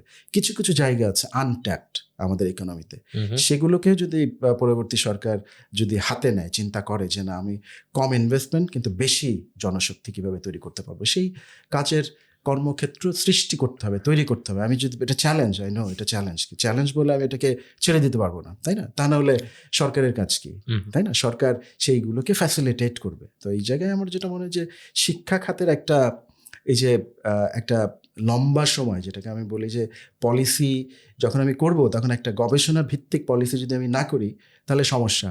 একদিন সকালবেলা আমার মনে হলো না, আমি সুইডেন থেকে কারিকুলাম নিয়ে এসে আমি আমাদের বাচ্চাদেরকে পড়াবো, that's not the right way of doing or implementing any policies, তাই না? তো আমাদের উচিত হচ্ছে একটা সময় নিয়ে আমি পুরোটা দেখি যে প্রাইমারি সেক্টরে কী চেঞ্জ করতে হবে, মাধ্যমিকে কী চেঞ্জ করতে হবে, টারশিয়ারিতে কী চেঞ্জ করতে হবে, দেন কাম আপ উইথ পলিসি। হুট করে আমার তাড়াহুড়া করে যদি করি, দ্যাট উড বি ফেইলড। মানে এই যে আমি বিগত সময় আমরা দেখলাম, তাই না, যে অনেক বাবা মা তারা কিন্তু বাধ্য হয়ে ছেলে মেয়েদেরকে ইংলিশ মিডিয়ামে দিচ্ছেন, এই বাংলা মিডিয়ামে দিচ্ছেন, বাধ্য হয়ে সরকারি ইউনিভার্সিটি থেকে বেসরকারি ইউনিভার্সিটিতে নিয়ে যাচ্ছে। সবচেয়ে ভালো তা না, কিন্তু এটা যে ফ্রাস্ট্রেশন থেকে আসছে। তো আমার মনে হয় যে এডুকেশন একটা বড় জায়গা, যেটাতে আমাদের এই ইন্ডাস্ট্রি কোলাবোরেশন করা একটু নজর দিতে হবে আমাদের কমিশনের, পরবর্তী সরকারের। আমার মনে হয় এটা একটা প্রায়োরিটি এরিয়া হওয়া উচিত। বাট ওই যে আপনি যেটা বললেন, আসলে ম্যাসিভ রিসার্চের পরেই আসলে একটা স্টেপ নেওয়া উচিত, এবং স্টেপটা তো নিতে হবে। দিস ইজ 2026, আমি তো 2030-র কথা চিন্তা করে স্টেপ নিতে পারবো না, আমার 2060-র কথা মিনিমাম চিন্তা করে স্টেপটা নিতে হবে। আরেকটা বিষয় আপনি বলছিলেন যে আমাদের তরুণদের সংখ্যা কিন্তু ধীরে ধীরে কমে আসবে 2050। এটা হচ্ছে আমাদের অনেকটা বলে যে কাট অফ পিরিয়ড। এরপরে আমাদের বয়স্ক লোকজনের সংখ্যা বাড়বে। আমাদের ইকোনমি আরেকটা জায়গায় টিকে আছে বরঞ্চ এই তরুণদের জন্য। তারা কিছু না কিছু করে কিন্তু সার্ভাইভ করছে। বেকারত্ব আছে, কিন্তু তারা নিজেদের ইনিশিয়েটিভ অনেক বেশি। এখান থেকে আমি একটু ভিন্ন দিকে যাব। আপনারা দুজনই রাজনৈতিকভাবেও সচেতন, আমি যতটুকু জানি, এবং এর বাইরে আপনাদের এনভায়রনমেন্ট নিয়েও দুজনেরই বেশ আগ্রহের জায়গা আছে। তো একদম সরাসরি যাই। আমি এনভায়রনমেন্টাল জিনিসটা যেভাবে দেখি, আমার দেশের বাইরে 2-1 জায়গায় যাওয়ার সুযোগ হয়েছে, এমন না যে সব জায়গাতে খুব ভালো অবস্থা। চ্যালেঞ্জেস, এনভায়রনমেন্টাল চ্যালেঞ্জেস সব জায়গাতেই আছে, আবার একটা অ্যাকনোলেজমেন্টও আছে। মানে if you ask around people, আমিও ইংল্যান্ডে ছিলাম, so if you ask around people, they know যে দেয়ার আর প্রবলেমস, ওকে ঠিক আছে। বাংলাদেশে যে সমস্যাটা আমি একটা মোটা দাগে দেখি যে প্রথমত হ্যাঁ আমরা যখন একটা ইস্যু দেখি এনভায়রনমেন্টাল যে আচ্ছা এখানে একটা ডিজাস্টার হয়ে গেছে, okay fine, okay this needs to be, এটা আবার পরদিন থেকেই নাই, আমরা অ্যাকনোলজি করি না। আমার কাছে মনে হয় অ্যাজ এ পলিটি আমরা অ্যাকনোলজি করি না এই বিষয়টাকে। তো ফার্স্ট অফ অল তো অ্যাকনোলজমেন্ট লাগবে যে আমরা actually in a very environmentally disaster zone এবং খুবই চ্যালেঞ্জের সম্মুখীন। এবং এটা নিয়ে হ্যাঁ আমরা দেখছি পলিটিক্যাল পার্টিগুলো এনভায়রনমেন্ট নিয়ে কথা বলছে, but that is not 1% of the things they should be doing, less than 1%। So environment নিয়ে আমি মনে করি যে সামনে in next 5 years it's going to be a very difficult period. So how should a government look into it and then step into like fixing it? এখন anyone can start. আপনার বল। দুইজনের কাছে সেম প্রশ্ন। ওকে, না এনভায়রনমেন্ট আপনি খেয়াল করলে দেখবেন যে আমাদের মিলেনিয়াম ডেভেলপমেন্ট গোলস ছিল, সাস্টেইনেবল ডেভেলপমেন্ট গোলস এখন আছে। সব জায়গায় কিন্তু এনভায়রনমেন্ট, ক্লাইমেট চেঞ্জ এই ইস্যুগুলো এবং মানে প্রায়োরিটি হিসেবে দেখা হয়। এবং বাংলাদেশেও আপনি দেখবেন যে বিগত সময়ে এটা নিয়ে বেশ ইভেন হর্ন যে একটা এনভায়রনমেন্টাল ক্রাইসিস, এটাই আমরা বুঝি না, আমরা বড় ক্রাইসিসের দিকে না গেলাম। না, এটা হর্নের থেকে না, আমি সব থেকে একটা বলি, আকাশে তারা এলে দেখবেন তারা কমে যাচ্ছে, আলোক দূষণ, এটা কেউ মানুষের মাথাতেই নাই, মানে এটা তারা দেখতে পাচ্ছি না। আমরা কাগজে কলমে আমাদের প্রায়োরিটিটা আছে, কিন্তু এই যে মানে একদম গ্রাসরুট লেভেলে যে প্রবলেমগুলো, কিছু কিছু বিষয় আছে যে এটা সচেতনতার অভাব। আমার মনে হয় যে রাজনৈতিক এই পানিতে ময়লা ফেললে যে পানিটা ইউজ করা যায় না, এইটা তো একটা মানে এটা তো আমরা ছোটবেলায় পড়ছি, এখন তো এটা পড়াইতে হওয়ার কথা না। এক্স্যাক্টলি, সেখানে আবার এডুকেশনের লিমিটেশনস আছে আমাদের, কিন্তু ওই জায়গায় আমরা যাচ্ছি না। তো আমার মনে হয় যে রাজনৈতিক দলগুলো, আমি জানি না বিভিন্ন দলগুলো তাদের ইশতেহার নিয়ে কাজ করছে। আমার ধারণা কোনো রাজনৈতিক দল হয়তো খুব ট্রেমেন্ডাস প্ল্যান নিয়ে আসবে। আমি আশা করব যে ডমিনেন্ট দল যারা মনে করে যে ভবিষ্যতে তাদের রাষ্ট্র ক্ষমতায় আসার সুযোগ আছে, তাদের কাছে আমাদের প্রস্তাব থাকবে যে এটাকে একটা প্রায়োরিটি হিসেবে নিয়ে আসা। কারণ ক্লাইমেট চেঞ্জ এটা একটাই পৃথিবী আমাদের, হ্যাঁ। এনভায়রনমেন্টাল ডিজাস্টার যদি এভাবে হতে থাকে, আমরা কিন্তু প্রতি বছর দেখেন যে বায়ুর এই যে বিশেষ করে শীতকালে মানে বায়ুর কোয়ালিটি তা আমরা একদম প্রথম দিকে মানে বাজে দূষণের শিকার, তাই না? আমাদের শিশুরা দেখবেন যে কিছু কিছু জায়গা আছে তারা মানে শ্বাসকষ্ট বেড়ে যাচ্ছে, মানে খুব লেভেলে, মানে আরবান কনটেক্সটে বলি। আমাদের এগ্রিকালচারে দেখেন মানে এত সার দেওয়া হয়, কৃষকদের মধ্যে ক্যান্সারের পুরো বাড়ছে। ফলে এটা একটা প্রায়োরিটি এরিয়া হওয়া উচিত এবং তাদেরকে দেখা উচিত যে আসলে এনভায়রনমেন্ট ইস্যুটাকে আমরা সেক্টর ওয়াইজ ভাগ করে নিতে পারি কিনা। আরবানে একরকম প্রবলেম, আমাদের রুরালে আরেক রকম প্রবলেম, ঢাকার শহরে আরেক রকম প্রবলেম, তাই না? এবং দেখবেন যে আমাদের এই যে দূষণের যে বিষয়গুলো, অনেক কিছু আমরা চাইলেই প্রিভেন্ট করতে পারি। মানে আমাদের হয়তো অনেক সময় আমরা ভাবি যে নতুন নতুন আইন, নতুন ইমপ্লিমেন্টেশন পলিসি করে এটাকে করা, কিন্তু যতটুকু আছে তার যদি ইমপ্লিমেন্টেশন না হয় তাহলে তো মানে খুব মুশকিল, কেউ শুনবে না, কেউ মানবে না। ফলে আমরা কিছুটা কাজ করছিলাম এনভায়রনমেন্টাল ইস্যুস নিয়ে, তো সেখানে আমরা দেখতে পেলাম যে এখানে যথেষ্ট কাজ করার সুযোগ রয়েছে এবং এটাকে যদি এখনই এখানে প্রায়োরিটি মানে অগ্রাধিকার ভিত্তিতে হাত না দেওয়া হয় তাহলে এটা খুবই ডিজাস্টারাস সিচুয়েশনে চলে যাবে আমাদের সব সেক্টরে এবং বসবাসের যে অযোগ্য একটা পরিস্থিতি তৈরি হচ্ছে আমাদের এখানে, সেটা একদম অ্যালার্মিং এখন। মানে ছোট ছোট জায়গা থেকে বড় জায়গা, আমি ইন্ডাস্ট্রির কথা বলতে পারি, ইন্ডাস্ট্রির পলিউশন, আমাদের যানবাহনের পলিউশন, আমাদের সচেতনতার অভাবে আমরা নোংরা করে ফেলছি সেই ধরনের পলিউশন যেগুলো আছে, ইভেন আমাদের চাষবাসের মধ্যে পলিউশন, আমরা আমাদের যাবতীয় পর্যটন শিল্পকেও আমরা অনেকটা অবহেলিতভাবে ফেলে রাখছি। তো নানা রকম সমস্যা আছে। আমার মনে হয় সুবাইল কিছু বলুক, তারপর আমি আবার কিছু নিয়ে আসতে পারি। আমরা ডোনাল্ড ট্রাম্পের মতন বলতে পারি it's freezing outside, so where is the global warming. আমি রাজনীতিবিদদের সবসময় একটা কথাই বলি যে আচ্ছা মানলাম আপনি অর্থনীতি দিলেন না, শিক্ষা দিলেন না, চিকিৎসা দিলেন না, চিকিৎসা না বিদেশে চিকিৎসা করে আপনারা বাঁচতে পারলেন, ছেলে মেয়েদের বিদেশে পড়ালেন, হ্যাঁ, তারপর টাকা নিয়ে চলে গেলেন, যেটা শেখ হাসিনা গেছে, হ্যাঁ, কিন্তু পরিবেশ যদি নষ্ট হয় আপনিও বাঁচবেন না, আমিও বাঁচবো না, এটার থেকে আসলে কারো রক্ষা নেই। হ্যাঁ, মানে এটা আমাদের সবার জন্যই।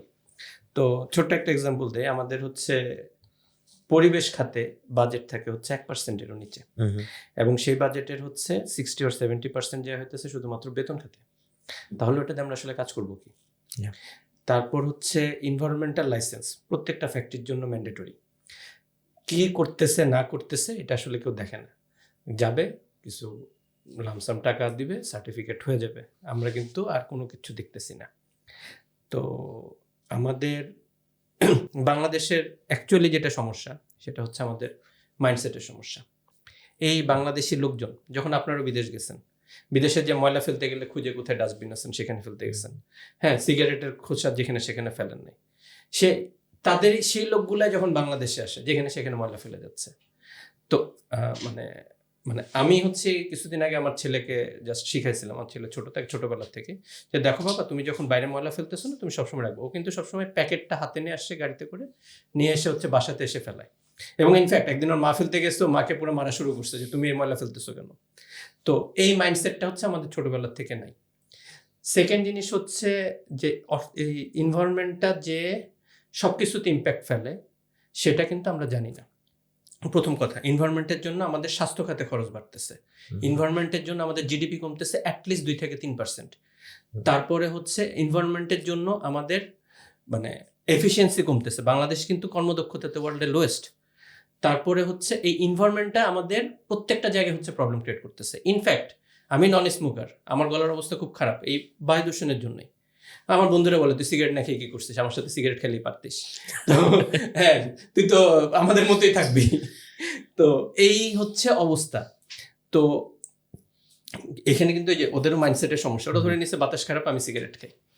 তো কিন্তু সেটাও কিন্তু আরো যে খারাপ করতেছে সেদিকে কিন্তু কনসিকুয়েন্স নাই, মানে চিন্তা নাই কনসিকুয়েন্স। তো এই জিনিসগুলা হচ্ছে আমাদের প্রবলেম। তো আমাদের রাজনীতিবিদদের কাছে আমার সহজ কথা হচ্ছে যে আপনারা যেটাই করুক, মানে যেভাবে আসুক, বাংলাদেশের পরিবেশ, আমাদের পানির অবস্থা খারাপ, পানির লেয়ার নেমে গেছে, আমাদের বাতাসের অবস্থা খুবই খারাপ, আমাদের মানে সবাই কি সহজ কথা, ওই বাতাস পানি এই দুইটা জিনিস অ্যান্ড হচ্ছে ওই ময়লা আবর্জনা, এই কয়েকটা জায়গায় যদি আমরা কন্ট্রোল করতে পারি তাহলে কিন্তু অনেক কিছু হয়। এবং বাংলাদেশে আমি বিলিভ করি বাংলাদেশে সম্ভব। মাইন্ডসেট চেঞ্জ করতে হবে, আমাদের ব্যুরোক্রেটিক সিস্টেম চেঞ্জ করতে হবে, অ্যান্ড হচ্ছে রাইট পিপলকে রাইট পজিশনে রাইট পিপলকে দিতে হবে। এখানে আমি অন্য না topic-এ যাওয়ার আগে শিওর একটু, শিওর না, এটার সঙ্গে রিলেটেড আরেকটা হ্যাঁ, জিনিস জিজ্ঞেস করতে। আরেকটা জিনিস বলতে চাই, সেটা হচ্ছে যে আমাদের এনফোর্সমেন্টের বিষয়টাকে জোর দিয়ে রাখতে হবে। জি। আমাদের যে আইনের প্রয়োগ, হ্যাঁ, আপনি কিন্তু সেই- মানে আপনি একটা এনভায়রনমেন্টাল প্রোটোকল ভাঙলে কিন্তু বেশি একটা হ্যাঁ। শাস্তির ব্যবস্থা নাই কোনো শাস্তির লেভেলে, ব্যবস্থা নেই, ইন্ডাস্ট্রিয়াল এটা একটা। লেভেলেও নাই, ইন্ডিভিজুয়াল হ্যাঁ। লেভেলেও নাই। আরেকটা বিষয় আবারও যেটা বলবো যে আমাদের যে পলিসিগুলো করা হয় সেখানে আসলে গবেষণা নাই। মানে সরকারি পর্যায়ে বা রাষ্ট্রীয় পর্যায়ে, ওই যে বললাম যে সকালবেলা ঘুম থেকে উঠে আমার মনে হলো আজকে বাতাস খারাপ, চলো বাতাস ঠিক করি, এরকম যেন না হয়। ভবিষ্যতের পলিসিগুলো আমরা যেটা দেখতেছি, কিছু কিছু রাজনৈতিক দলগুলো এভিডেন্স বেসড যে পলিসি সেটা নিয়ে কাজ করছে।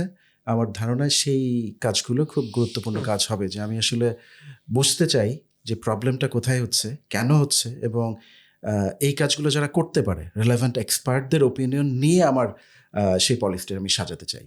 এবং সেটা যদি হয় তাহলে বাংলাদেশের রাজনীতিতে একটা রেভলিউশনারি কাজ হবে। কারণ এক্সপার্ট, এই যে সুবাল বললো যে ইঞ্জিনিয়ারদের আমরা ব্যবহার করতে পারি না ঠিকমতো, হ্যাঁ, তো এই যে এত এত গ্রাজুয়েট আমাদের তৈরি হচ্ছে, তাদের কিন্তু আমরা রাইট জায়গায় প্লেসও করতে পারি না।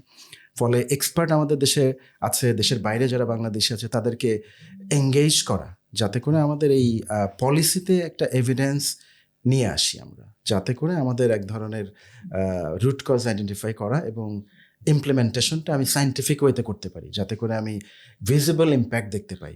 এনভায়রনমেন্টের ক্ষেত্রে এটা প্রযোজ্য। আমরা একটু ফিউচারিস্টিক কথাবার্তাও বলছি, আবার এনভায়রনমেন্ট নিয়েও কথাবার্তা যেহেতু বলছি, এনভায়রনমেন্টের সাথে আবার কোয়াইট ক্লোজলি রিলেটেড আমাদের জ্বালানি নিরাপত্তার ইস্যুটাও চলে আসে। তো আমরা তো প্রথমত তো সেলফ সাফিসিয়েন্ট না, এটা একটা গ্লোবাল চ্যালেঞ্জ যেটা আমাদের যে কোনো সময় ফেস করতে হবে, স্পেশালি এগুলার রিপারকাশনস কি এটা সবাই জানি। সেকেন্ডলি ওই রিনিউয়েবলস নিয়েও অনেক কথা হয়, এটার উপরে একটু আলোকপাত করবেন। সোহেল ভাই স্টার্ট করুন। এখানেও হয়তো আমি একটু মাইন্ডসেটের কথা বলি। মানে আমি যে কোনো প্যানেলে যাই, যখন রিনিউয়েবল এনার্জি প্যানেল ওর সামথিং, আমি সরাসরি হচ্ছে ডায়াসে উঠে ফার্স্ট কথা জিজ্ঞেস করি যে আমরা এখানে যে জিনিসগুলা করব বলে আমাদের পলিসিতে আছে, আপনারা কয়জন বিশ্বাস করেন? একটা আমি আজ পর্যন্ত আসলে 4-5টা প্যানেলের ডিসকাশনে জিজ্ঞেস করে 2 থেকে 3 জন হাত তুলছে, তারা মনে হয় লজ্জায় হাত তুলছে, কেউ তুলতেছিল না দেখে। হ্যাঁ, মানে আমরা যে পলিসি ক্রিয়েট করছি, আমরা নিজেরাও বিশ্বাস করি না যে পলিসি অ্যাচিভ করতে হবে। আমরা এই যে মানে মিলেনিয়াম গোল, এসডিজি গোল, আমাদের বহুত জায়গায় আমরা বহুত কিছু বলে আসছি যে আমরা করব, এবং 4-5টা দেখলে 4-5টাতে দেখবেন 4-5 রকম টার্গেট সেট করা আছে। 4-5 রকম যে টার্গেট সেট হয়েছে এটা তাদের মাথাতেও নাই। তো এটা একটা পারফেক্ট এক্সাম্পল হচ্ছে আমাদের এনার্জি। আমাদের এনার্জিতে আমরা ওই জাইকার হচ্ছে একটা প্রজেক্ট দেখলাম যে বাংলাদেশ হচ্ছে এনার্জি গ্রো করবে, যেটা 28,000 মেগাওয়াট করতে হবে। সেটা দেখে হচ্ছে আমরা প্ল্যান করতে যে আমরা ওই পুরা দেশটাকে হচ্ছে আমদানি নির্ভর বানাইলাম। আমাদের নিজেদের কিছু নাই, ফলে যেই ইলেকট্রিসিটি আমরা আগে 2 টাকায় পাইতাম, ভাই 2 টাকা ছিল না, 1-2 টাকা, সেই ইলেকট্রিসিটির এখন প্রোডাকশন কস্ট চলে গেছে 13 থেকে 14 টাকা। যদি ফার্নেস ওয়েল হয় সেটা দাম পড়ে যাবে 30 টাকার উপরে, এলএনজি দিলেও সেটা 30 টাকার কাছাকাছি। ইনফ্যাক্ট সো আমরা সবগুলাতে আসলে দেশটাকে আমদানি নির্ভর করছি এবং হচ্ছে হিউজ কস্ট বার্ডেনের মধ্যে ফেলাই দিছি। তো আপনাদের আসলে আমাদের কারোরই বাঁচার উপায় নেই, কিছুদিন পর যে সরকারই আসুক আমাদের এই ভর্তুকিটা সরাইতে হবে, প্রস্তুতি নিয়ে নেন মানসিকভাবে। তো এই কাজটা করে যে এই কাজটার থেকে বাঁচার উপায় ছিল আসলে রিনিউয়েবল এনার্জির দিকে যাওয়া। রিনিউয়েবল এনার্জি আমাদের প্ল্যান করছিল যে আমরা 5% করবো, এই সেই করার বহুত কিছু আছে, পলিসি আছে। তো আপনি এক জায়গায় রিনিউয়েবল এনার্জি থেকে আমি যদি এখন খরচ করে আমার হয়তো 7-8 টাকা করে পড়ে, সো যেখানে আমি 28 টাকা করে করতেছি সেখানে আমার 27 টাকা হলে তো আমার জন্য লাভ। সো বাংলাদেশের বামদের একটা সব থেকে বড় সমস্যা হচ্ছে কিছু হলে বলে ভর্তুকি দেন। আমি আসলে ভর্তুকির কথা বলবো না, আমি চাই হইতেছি আপনার কিছু ট্যাক্স বেনিফিট দেন। ট্যাক্স বেনিফিটটা হচ্ছে আমি ইনফ্যাক্ট বলিও যে রিনিউয়েবল এনার্জিতে করতে গেলে কিছু ট্যাক্স যদি আপনি হচ্ছে কোথাও কমান, এটার ইম্প্যাক্ট আসলে হচ্ছে বহুগুণ পাবেন। আপনি যেটা 6 টাকার মানে সোলার প্যানেল বা হচ্ছে আপনার ইনভার্টারের ট্যাক্স কমালে আমার চলে আসবে হচ্ছে 4 থেকে 5 টাকা। আমার যে এনার্জি মিক্সিং এর যে কস্টটা সেটা কিন্তু আমি আসলে কমায় ফেলতে পারবো। কিন্তু ওই এনবিআর এর তাদের টার্গেট থাকে এবং তারা খুব সহজে আসলে এখান থেকে অ্যাচিভ করতে পারে, তারা আসলে এটাতে কমাইতে রাজি না। তো এটা একটা বড় সমস্যা হচ্ছে আমাদের রিনিউয়েবল এনার্জি গ্রোথের। সেকেন্ড যে জিনিসটা হচ্ছে এখানে বড় প্রবলেম আছে সেটা হচ্ছে ফিনান্সিং। রিনিউয়েবল এনার্জি টিকে আছে হচ্ছে সফট লোনের উপর। এখন সফট লোন আমরা বাংলাদেশের কোনো ব্যাংক আসলে অ্যাকচুয়ালি দিতে রাজি না। ইটকল দিচ্ছে, ইটকল অনেক কমপ্লেক্স মেনটেন করে। সো আপনার গার্মেন্টসের ওরা বেসিক্যালি যেটা তাদের অ্যাকচুয়ালি হিউজ রুফ আছে, কিন্তু তারা হচ্ছে কমপ্লেন্স মেনটেন করে আসলে ওদের মানে বাংলাদেশের ব্যবসায়ী তো জানেন আমি আমার নির্গত সব ব্যাংক স্টেটমেন্ট হচ্ছে ওপেন করে দিব না, বাট এটা সো এইখানে একটা বড় সমস্যা আছে। এবং ইটকল ছাড়া হচ্ছে বাংলাদেশ ব্যাংকের যে ফান্ড আছে সে ফান্ড আসলে পোস্ট ফান্ড, এটা কেউ ধরেন আমি নিজের টাকা দিয়ে কইরা তারপরে লোন নিতে গেলাম, বাংলাদেশ বললো দিবে না, তখন কিন্তু একটা বার্ডেন পুরা, মানে আমি 6 টাকার জায়গায় মানে 6.5% লোনের জায়গায় আমার তখন 15% দিতে হবে, পুরা পথে বসে যাওয়া। তো এখানে এই জন্য কেউ যেতে চায় না, ফলে এই কারণে আমাদের আসলে আসতেছে না। থার্ড যেটা পয়েন্ট আছে সেটা হচ্ছে কেউ অ্যাকচুয়ালি খেয়াল করে না, সেটা হচ্ছে আমাদের গ্রিডের অবস্থা খুব খারাপ। আমাদের এই গ্রিড এনার্জি মিক্সিং এর জন্য রেডি না, গ্রিড ব্যালেন্সিং বা অন্যান্য জিনিস সবকিছু খারাপ। আমরা জোর জবরদস্তি করে সবাই রিনিউয়েবল বলতেছি। আমি যদি রিনিউয়েবল এনার্জি 5% অ্যাচিভ করি, এটা actually very much achievable 5% achieve করা। আপনি মানে সহজ জিনিস, আমি ইনভেস্টমেন্ট কমাই দেন, আপনি সফট লোন ইনশিওর করেন, 5% আমি 2-3 বছরের মধ্যে আমি অ্যাচিভ করে দেখাই দিতে পারবো। আমি দেখাই দিতে পারবো, আপনাদের আর মানে সরকার পর্যন্ত যাওয়া লাগবে না, সরকারের কোনো টাকা লাগবে না। হ্যাঁ, তো অ্যাচিভেবল। কিন্তু এই 5% যখন আমার গ্রিডে ঢুকবে, আমার গ্রিড তো ব্যালেন্স নেই। সো যে কোনো সময় হইতেছে এখানে একটা মানে কি হবে। সো আমি মোর থিওরিটিক্যালে যাচ্ছি না কারণ এটা বুঝবেন অনেকে। সো এখানে একটা বড় ব্লান্ডার হওয়ার চান্স আছে।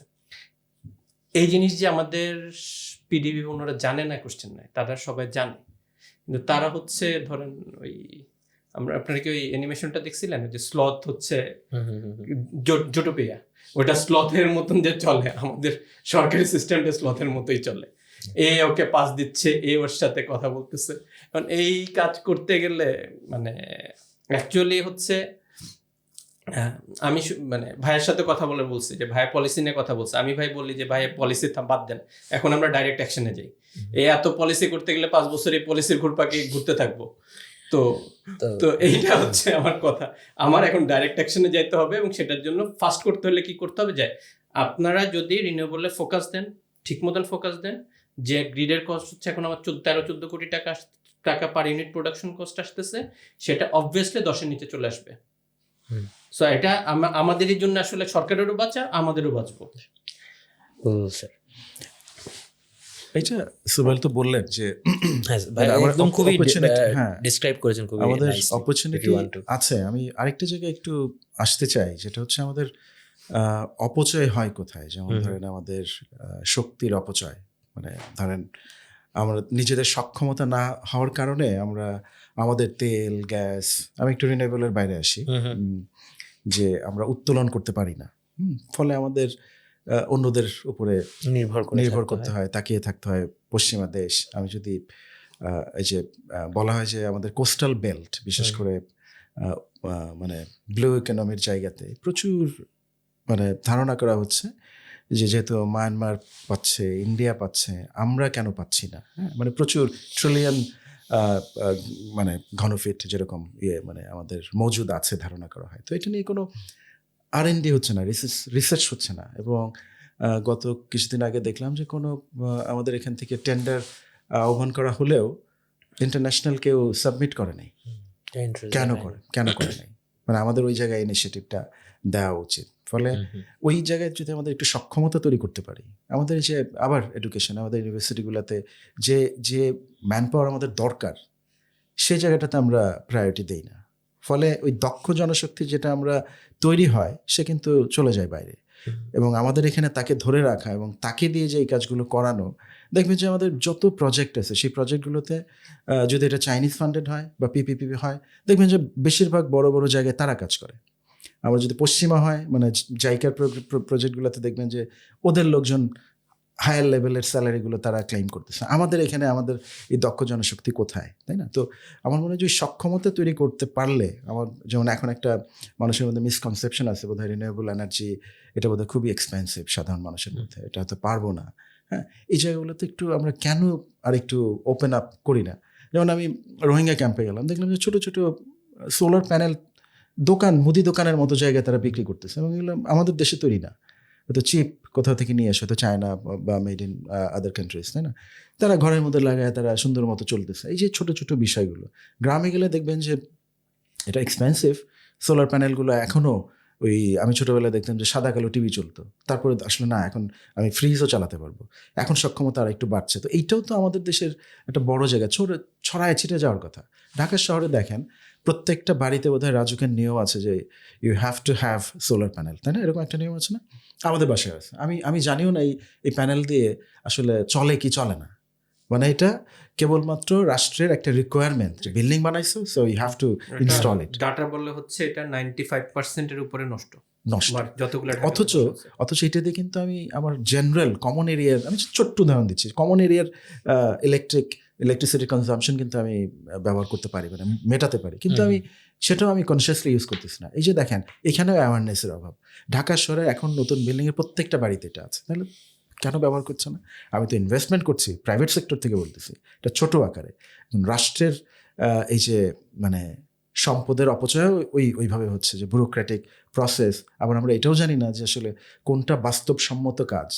হ্যাঁ, আমি কথা করে কালকে একটা রেভলিউশনারি আইডিয়া নিয়ে ইমপ্লিমেন্ট করতে গেলাম, হলো না। আমি জানি না এটা ফিজিবল কিনা আমাদের দেশে করার জন্য। তো এই বিভিন্ন বিষয় নিয়ে কথা চালানো উচিত, যেহেতু ডায়লগের বিষয়। আমার মনে হয় যে এক্সপার্ট পলিটিশিয়ান তাদের একসাথে আগে আসা উচিত।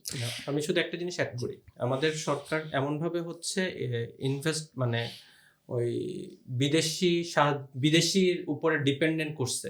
আমার প্রত্যেকটা এনার্জি সোর্স বাইরের থেকে আসতেছে। এটা করা হয়েছে কি, আমার তেল আসতেছে, আমার ফার্নেস অয়েল, তেল, LNG, কয়লা সব, এবং এগুলো হইতেছে চুরির জায়গা। যখন আমার চিটাগাং থেকে ফার্নেস অয়েল হইতেছে সৈয়দপুরের কোনো পাওয়ার প্ল্যান্টে যাবে, এখানে তো আমার 5-10% চলে যাবে।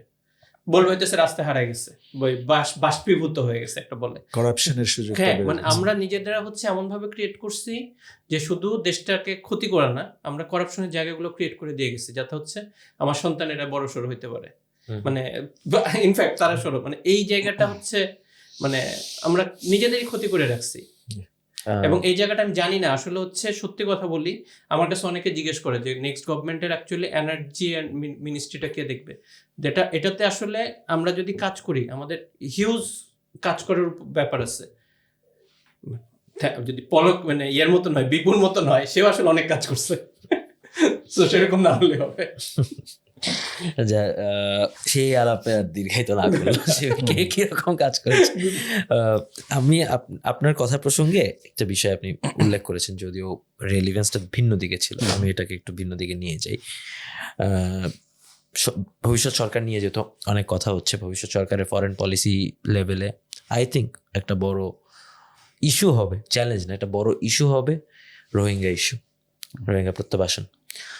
এবং চ্যালেঞ্জও হবে এটা, বিকজ মিয়ানমার এখনো ভোলাটাইল, কি চলছে, কোন পাশ থেকে কে প্লে আউট করছে, এটা বোঝা খুবই মুশকিল, লাইনগুলো খুবই grey. How should they even look into it? এই গভর্নমেন্টকে দেখলাম রোহিঙ্গা বিষয়ক একদম একজন স্পেশাল অনভয় নিয়োগ করলেন, তিনি আসলে রোহিঙ্গা বিষয়ে কি করেছেন আমরা জানি না। তাকে পরবর্তীতে ন্যাশনাল সিকিউরিটি অ্যাডভাইজার বাংলাদেশে প্রথমবারের মতো নিয়োগ দেওয়া হয়েছে, তাকে পরবর্তীতে এখন উপদেষ্টা পদমর্যাদা সামথিং উনি আছেন। যাই হোক, ওই বিষয়ে না গেলাম, but then again how should they even look into it একটা ইলেক্টেড গভর্নমেন্ট? এইটা চ্যালেঞ্জটা কিন্তু মানে অনগোয়িং। আমি যেটা বলবো যে চ্যালেঞ্জ 2017-এর পর থেকে যখন আমরা ইনফ্লাক্সটা দেখলাম, রোহিঙ্গাদের ইনফ্লাক্স বাংলাদেশে, এবং এটা নতুনও না, আমরা জানি, অনেক পুরনো, মানে বেশ পুরনো, অনগোয়িং, এবং বিভিন্ন ফেজে আমরা তাদেরকে মানে নিতে বাধ্য হচ্ছে। কিন্তু 2017-এ যেটা হলো, এটা একটা রিমার্কেবল, এত মানুষ একসাথে রোহিঙ্গা শরণার্থী আমাদের এখানে আসে নাই। ফলে এই চ্যালেঞ্জটা কিন্তু অনগোয়িং। একটা বড় ঝামেলা হচ্ছে যে আমরা এই বিগত সরকার কিংবা অন্তর্বর্তী সরকারের সময়কার যে অ্যাক্টিভিটিসগুলো দেখি, সেখানে আমরা খুব বড় বড় কথাই দেখলাম। সবাই, এটা আমি নাম বলবো না, কিন্তু আলটিমেটলি আমাদের প্রোগ্রেস হয় নাই। হ্যাঁ, এটা আমরা সবাই জানি। এখন এই চ্যালেঞ্জটা অ্যাগ্রাভেটেড হবে, আরও বাড়বে। হ্যাঁ, যত সময় যাবে বাড়বে, এবং এটা পরের যে সরকারই আসবে তার উপরে এটা মানে এটা হচ্ছে আপনার ইনহেরিটেড প্রবলেম। হ্যাঁ, আপনি ইনহেরিট করেন, আমরা করছি, তাই না? আর প্রবলেমটা বাড়ছে এই কারণে, মানে দেখেন পপুলেশন বাড়তেছে। হ্যাঁ, প্রতি বছর 30 থেকে 40 হাজার নতুন রোহিঙ্গা শিশুর জন্ম হচ্ছে ক্যাম্পগুলোতে, তাই না? এইটা চ্যালেঞ্জগুলো বাড়তেছে, আমাদের ফান্ডিংয়ের সমস্যাগুলো বাড়তেছে। বিশেষ করে দেখেন এই ইউএসআইডির ফান্ডিং কার্ড, তারপর গ্লোবাল ফান্ডিং কার্ড, আমাদের যতটুকু ফান্ড প্রয়োজন তাদেরকে ম্যানেজ করে সেটা পারছি না আমরা। এর জাস্ট একটু ব্যাকগ্রাউন্ড দেওয়া আর কি। এর সাথে রয়েছে হচ্ছে আমাদের জিওপলিটিক্যাল বিষয়গুলো, যে মায়ানমারের সাথে আমাদের কোনো ধরনের আন্ডারস্ট্যান্ডিং নাই। What they are doing, what we are doing, আমাদের কোনো কিছু নাই। আমাদের দেশে একজন মায়ানমার এক্সপার্ট নাই যে মায়ানমার আসলে তাদের সাথে আমি এঙ্গেজ করব। হ্যাঁ, আমরা সেই জিনিসগুলো বুঝি না। আমরা সবসময় ভাবি যে আমি এখন দেখেন যে মায়ানমারের সাথে যোগাযোগ করব, এবং পরে আমরা দেখলাম আরাকান আর্মির উত্থান, যারা একটা বড় অংশ দখল করে ফেলছে রাখাইন বা আরাকান এলাকার। এখন তাদের সাথে আমি যোগাযোগ করব কি করব না, এটা নন স্টেট অ্যাক্টরের সাথে কতটুকু যোগাযোগ আমরা করতে পারি। তো আমার মনে হয় যে পরবর্তী সরকারের জন্য সবচেয়ে বড় যে জায়গাটা, মানে আমি দীর্ঘ সময় রোহিঙ্গা নিয়ে কাজ করছি, রিসার্চ করছি, তো সেই জায়গা থেকে আমার যে অবজারভেশন, মানে আমার কাজের ক্ষেত্রে যেটা হলো যে রোহিঙ্গা ইস্যুটাকে আমি আসলে প্রপার লেন্স দিয়ে দেখছি না। রোহিঙ্গা ইস্যুটাকে আমি দেখছি অ্যাডহক বেসিসে, মানে আমার কোনো এগেইন লং টার্ম পলিসি নাই। সোবাইল হয়তো পলিসির কথা কিভাবে নিবে জানি না, কিন্তু পলিসি, আমার কথা হচ্ছে you have to have a policy, মানে অ্যাটলিস্ট আমার পলিসিটা কি দেয়, পলিসিটা দেয় হচ্ছে মানে কিছু একটা থাকতে হবে। মানে আমাদের রোহিঙ্গা নিয়ে আমাদের কিচ্ছু নাই, মানে আমাদের 3 বছর পর কি হবে, 5 বছর পর কি হবে, ওরা কি যাবে?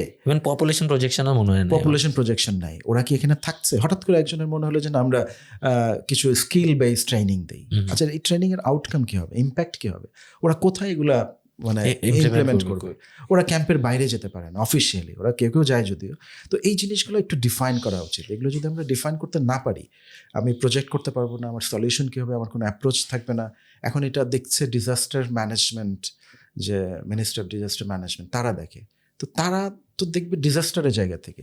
এখন আমরা আরেক দল দেখে সিকিউরিটি পার্সপেক্টিভ থেকে, যেটা সিকিউরিটি প্রবলেম তৈরি করতেছে, যে regional security, which all are true. কিন্তু আমার কথা হচ্ছে একটা কোঅর্ডিনেটেড একটা জায়গা থাকতে হবে, যেটা আমরা খুব আশাবাদী ছিলাম যে স্পেশাল র্যাপোর্টার নাকি একটা পজিশন তৈরি করা হলো, বা তো সেগুলো আশাবাদী করেছিল, কিন্তু আমরা খুব বেশি ভিজিবল কিছু দেখলাম না। তো ভবিষ্যতের সরকারের জন্য আমার প্রথম কাজ হচ্ছে এদেরকে প্রজেক্ট করা, এদের ইম্প্যাক্ট কি এগুলো ম্যাপ করা, এবং একটা স্ট্র্যাটেজিক ডাইমেনশন তৈরি করা, সেটা পলিসির মধ্য দিয়ে। কেন জরুরি এটা শুধুমাত্র রোহিঙ্গার বিষয় না। আপনি দেখেন যে আমাদের চারপাশে ইন্ডিয়া থেকে আমাদের দেশে বিভিন্ন সময় আপনি দেখবেন যে তাদেরকে পুশ ইন করানো হচ্ছে, মানে তাদের থেকে আমাদের দেশে পাঠানো হচ্ছে, এবং বিভিন্ন জায়গা থেকে। এবং আমরা দেখতেছি যে তারা হয়তো বাংলাদেশের মানুষই না।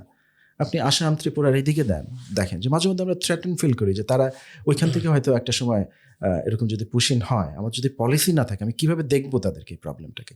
এটা হচ্ছে প্রথম কাজ। দ্বিতীয় কাজ যেটা উচিত, যে এখন তো আমরা তাদেরকে পাঠাতে পারছি না, এটা মানে রিয়েলিটি, এটা কষ্ট হোক, দুঃখ হোক, চ্যালেঞ্জ হোক, এটা আমাদের মেনে নিতে হবে।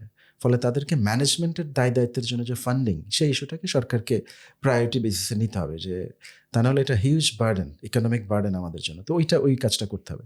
তৃতীয়ত হচ্ছে যে এদেরকে আসলে কে দেখবে, মিনিস্ট্রি অফ ডিজাস্টার ম্যানেজমেন্ট না কে? তো ওইগুলো ডিফাইন করতে হবে। তাহলে এটাকে একটা প্রায়োরিটি বেসিসে আমরা ডিল করতে পারবো। এটা আমাদের বেসিক্যালি এখন আমার মনে হচ্ছে যে অ্যাকনলেজমেন্ট কোনো রকমেরই ছিল না। এটা আমরা জাস্ট মনে আছে কিছু রোহিঙ্গা আমাদের এখানে থাকে, দ্যাটস ওয়াই আমাদের মাথায় থাকে। মানে আপনার মানে that's what I am feeling like as a general people. আপনি যদি বলেন। আবার আরেকটা দেখেন, এদের ভালনারেবিলিটির কথা দেখেন। আমাদের হয়তো এখন টেনশন আছে লোকাল এবং রেফিউজি কমিউনিটির মধ্যে, ওদের প্রবলেমগুলো দেখেন। এই coexistence is not very easy, তাই না? No, it's not at all easy, man. I have been there in last July for some other purpose, but সেখানে গিয়ে I was talking to some law enforcement agency officers and then some locals. ওখানে গিয়ে মানে they also tell this part as well. হ্যাঁ, আমাদের পার্টটা তো ঠিক আছে, বাট ওদের পার্টটাও তো আছে। তারাও তো চাইলে কোএক্সিস্ট করতে পারছে। It's because the reality is like this. তো সেই জিনিসগুলো একটা সময় দেখেন 2017-এ মানুষজন কিন্তু সারা বাংলাদেশের মানুষ কিন্তু তাদেরকে সাপোর্ট করার জন্য সিম্প্যাথেটিক ছিল। তারা টাকা দিচ্ছে, তারা ডোনেট করেছে, তারা কাপড় চোপড় দিচ্ছে। এখন দেখেন, আপনি এখন গেলে দেখবেন যে কমপ্লিট অপোজিট। তো এই জিনিসগুলো ওটাকে গালি হিসেবে ইউজ করে, দ্যাট ওয়ার্ড, দ্যাট। তো এই জিনিসগুলোকে একটু কোঅর্ডিনেটেড জায়গায় নিয়ে আসা। এবং ওই আবার দেখেন কক্সবাজার আমাদের একটা টুরিস্ট স্পট, এইটা একটা ইম্প্যাক্ট আছে, লোকাল ইম্প্যাক্ট আছে। তো সেই জিনিসগুলো একটু মানে এই সব বিষয়গুলো একটু চিন্তা করতে হবে। আমি যেগুলো বললাম, এগুলা করা ছাড়া আসলে কোনো উপায় নাই, করতে হবে এবং এগুলোকে প্রায়োরিটি দিতে হবে। প্রায়োরিটি হিসেবে না আসলে এই সরকারের মতো তারাও চ্যালেঞ্জে পড়বে। আবার দেখেন, আমাদের অতীত অভিজ্ঞতা আছে, আমরা কিন্তু একটা সময় রোহিঙ্গাদের ফেরত পাঠাতে পেরেছি। মানে ইউ হ্যাভ টু হ্যাভ কি বলে যেটা মানে স্ট্রং ডিপ্লোমেসি, যেটা এখন আমরা দেখি না। মানে টু ওয়ে, মানে এটাকে বলে যে দ্বিপাক্ষিক কূটনৈতিক দিয়ে হবে না। এখন আমাদের বহুপাক্ষিক কূটনৈতিক ব্যবস্থার মধ্যে দিয়ে যেতে হবে, এবং আমাদেরকে কন্টিনিউয়াসলি একটা চাপের মধ্যে রাখতে হবে মিয়ানমারকে, এবং পশ্চিমা দেশগুলো যারা পাওয়ারফুল কান্ট্রি হিসেবে বিবেচিত হচ্ছে এখন, তাদেরকেও এটাকে রাখতে হবে, আলোচনার টেবিলে রাখতে হবে কন্টিনিউয়াসলি। এখন এটা আমার দায়িত্বের মধ্যে পড়ে গেছে, এখন কিছু করার নেই। আই ক্যান নট অ্যাভয়েড ইট। সোহেল ভাই কিছু বলতে যাচ্ছেন? আচ্ছা, আমি এখানে হচ্ছে একটা মজা বলি। মানে মায়ানমার বেসিক্যালি আমার সেলস জোন ছিল। তো বাংলাদেশ অ্যান্ড মায়ানমার দুইটা এরিয়া আমি তখন দেখতাম। তো যখন এই রোহিঙ্গা ক্রাইসিসগুলো হয়, তখন হচ্ছে আমি আসলে মায়ানমারও ছিলাম। তো ফিজিক্যালি মিয়ানমার, ওকে, হ্যাঁ, ইয়াঙ্গুনে ছিলাম। দেন তো আমি ওখানে যে ওদের পত্রিকাগুলোতে নাই। বাংলাদেশে আসলে হচ্ছে একটা ভুলভাবে দেখানো হয়েছে যে রোহিঙ্গাদের পাঠানো হয়েছে বিকজ দে আর মুসলিম। এটা কিন্তু আসলে মানে সিম্পলি ভুল। It's not the official Myanmar narrative. হ্যাঁ, এটা অফিসিয়াল মিয়ানমার ন্যারেটিভ বা পিপলসদের মধ্যে এটা নাই। কারণ হচ্ছে আপনাকে ইয়াঙ্গুনে যদি যান, ইয়াঙ্গুনের সব থেকে বড় প্যাগোডা যেটা 2500 ইয়ার্স ওল্ড প্যাগোডা, সেটা ঠিক রাস্তার ওই পারে হচ্ছে মসজিদ, এবং একসাথে ওইখানেও আজান হচ্ছে, এই প্যাগোডাতে সবাই যাচ্ছে। সো মানে ওরা এইভাবে আপনার হচ্ছে সবাই থাকে। এটা রিলিজিয়াস ইস্যু না। তাদের ন্যারেটিভটা কি? তাদের ন্যারেটিভটা হচ্ছে রোহিঙ্গারা হইতেছে খারাপ, রোহিঙ্গারা হচ্ছে বেসিক্যালি ওই জাতি হিসেবে ওই সবকিছুতে তারা প্রবলেম ক্রিয়েট করে, এবং সাম পার্সনের হইতেছে ধারণা এটা হইতেছে এটা বাংলাদেশি, অ্যাকচুয়ালি তারা বাংলাদেশ থেকে যাওয়াই, এটা মানে মিক্সড কালচার আছে এখানে, এটা তো আসলে ওইটা তো ওই যে পুরানো পুরো আগে তো চিটাগাংটাই তো আর- একই ছিল, তো এটা হবেই। তো এটা একটা ছিল, আর হচ্ছে ওরা আসলে ওই জায়গাগুলোতে ওই মানে বিভিন্নভাবে হচ্ছে চুরি চুরি টুরি করে তারা করে। আমি ইনফ্যাক্ট হচ্ছে ওইখানে রোহিঙ্গাদের একটা দোকান আছে, আপনারা যদি কখনো চান, ফুডের জন্য খুব ভালো, সম্ভবত নীলা রেস্টুরেন্ট, মানে ওইখানকার খাবারটা পুরো আমাদের সাথে ম্যাচ করে। তো আমি খুঁজে ওইখানে গেছিলাম। সো তারা যারা ইয়াঙ্গুনে আছে দে আর অ্যাকচুয়ালি কোয়াইট হ্যাপি, তাদের কোনো সমস্যা নাই। বাট আমি একটা ট্যাক্সি ড্রাইভার পাইছিলাম, সে মুসলিম, সে নাম চেঞ্জ করে ফেলছিল, মানে সে নিজেকে রোহিঙ্গা পরিচয় দেয় নাই। কিন্তু মানে জাস্ট এক্সাম্পল দেয়, আমি যখন দেখছি যে সে রোহিঙ্গা, আমি তাকে ধরিয়ে নিছিলাম যে ঠিক আছে সে আমার সাথে থাকবে। সে করলে অন্যদের থেকে হইতেছে 3 গুণ বেশি টাকা আমার কাছে ক্লেম করলো। মানে এই যে এইটাই অ্যাকচুয়ালি হচ্ছে ওদের পারসেপশন, যে ওরা হইতেছে বাটপারি করে। তো এটার সাথে এবং বাংলাদেশের মানুষ আরেকটা মিস করে, সেটা হইতেছে আমাদের ধারণা থাকে মানে বার্মিজ মানুষজন হইতেছে প্রচন্ড এগ্রেসিভ। সিম্পলি বার্মিজ মানুষজন হচ্ছে ইস্টের সব থেকে মানুষগুলো খুব ভালো, তারা অলস প্রকৃতির, তাদের আর্মি অ্যান্ড মানুষ, যে এই দুইটা জাত আসলে ডিফারেন্ট। আমরা কখনো হচ্ছে এই দুইটাকে হচ্ছে ধরতে পারি না। আমরা ডিপ্লোমেসি করতে যাই, আমরা হচ্ছে ওই মানে ওই কান্ট্রির সোশ্যাল সিচুয়েশনটা আমরা বুঝি না। হ্যাঁ, এবং ওদের আর্মি কিন্তু হচ্ছে আপনার এগ্রেসিভ হলেও দেখেন তারা কিন্তু মানে হিউজ একটা আর্ম ফোর্স নিয়ে তারা কিন্তু সব জায়গায় হেরে যাচ্ছে। কজ হচ্ছে যে এটা ওদের হচ্ছে জাতিগতভাবে দে আর অ্যাকচুয়ালি অলস, এবং তারা ফাইটিং না। জিয়াউর রহমান পাঠাইছিল কিভাবে, গেছিল যখন বলছে যে না আমরা এটা তো তোমাদের লোক, বলে ওকে ঠিক আছে আমার লোককে আমি অস্ত্র দিব, সাথে সাথে নিয়ে চলে গেছে।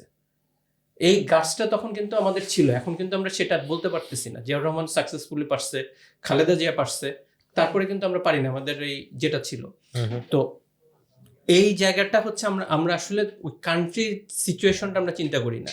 এবং এটার সব থেকে বাজে ব্যাপারটা হচ্ছে আমরা ইন্ডিয়ার সাথে অলরেডি বাংলাদেশ বাই নেচার এখন এন্টি ইন্ডিয়ান, আমরা বার্মার সাথেও রিলেশন খারাপ আমাদের। বার্মা কিন্তু আমাদের একটা খুব ভালো ইকোনমি হওয়া উচিত। সিম্পলি আপনাকে একটা জাস্ট এক্সাম্পল দেয়, আমি যখন বার্মাতে যেতাম আমি মাঝে মধ্যে হইতেছে তখন আফসোস করতাম, তখন চালের দাম অনেক বেশি, হাসিনার মনে যে আমি সব বাক্স ফেলে আমি এখান থেকে 20 কেজি না 40 কেজি চাল নিয়ে যাই, আমার প্লেনের টিকিট হয়ে যাবে, এত সস্তা ওখানকার চাল। সো বাকি জিনিসগুলো হচ্ছে ইনফ্যাক্ট মানে ওইখানে ইম্পোর্ট এক্সপোর্টে হিউজ ডিউটি কম। সো আমরা যে কোনো জিনিস ওখান থেকে খুব সস্তায় পাইতে পারি। ইভেন আমরা যদি মায়ানমারের সাথে ডাইরেক্ট হচ্ছে আপনার ভেসেল দিই, 6 ঘন্টায় হচ্ছে রেঙ্গুন থেকে আমাদের চিটাগাং পোর্টে জাহাজ আসবে। আমার কি ইন্ডিয়ার জন্য এতদিন বসে থাকতে হবে? ইন্ডিয়াতে আমার তো বেনাপোলে পোর্ট কন্ডিশন থাকে হইতেছে 15 দিন থেকে 17 দিন। হ্যাঁ, আমার পোর্ট কন্ডিশন থাকতেছে, আমরা কিন্তু এই সুযোগগুলো নিতে পারতেছি না। আমাদের এই 3 নাম্বার হইতেছে আমাদের ডিপ্লোমেসির সব থেকে বাজে জিনিস, আমাদের ডিপ্লোমেটরা সরাসরি কথা বলে না, তারা ইনডাইরেক্টলি বিভিন্ন কিছু ঘুরাই পেঁচায় কথা বলে। বার্মার লোক ইংলিশ পারে না, তারা নিজেদের মতন বুঝে আর একটা যায়। এই জিনিস নিয়ে আমাদের অ্যাকচুয়ালি খুব বড় সমস্যা। এটা আমি মানে দুইজনের মানে খুবই মানে আমি বার্মার সাইড থেকে দেখতেছি। হ্যাঁ, আই আন্ডারস্ট্যান্ড, মানে আমি ওটা ওইভাবে বলছি, আপনাদের দুইজনের পার্সপেক্টিভ গুলো খুবই রেলিভেন্ট এবং এট দ্য সেম টাইম খুবই ডিফারেন্ট। সো এই জায়গাটা আমাদের হচ্ছে এখন সোজাসুজি কথা বলতে হবে। জিয়াউর রহমান যেভাবে সোজাসুজি কথা বলছে, আমাদের সোজা কথা বলতে হবে যে তুমি যদি না পারো আমাদের হইতেছে আমরা আমাদের মতন চিন্তা করবো। কারণ আমরা বাংলাদেশ এই রোহিঙ্গা ইস্যুর জন্য আমাদের চিটাগাং এখন রাইট নাও রিস্কে আছে। এখন আমি কেন রিস্ক নিয়ে বসে থাকবো? আমি পুরো আমার সারাউন্ডিং হচ্ছে হোস্টাইল, আমি সবকিছু নিয়ে বসে থাকতে পারবো না। এটা এনিহাও আমার সলভ করতে হবে। এবং সলভটা কি?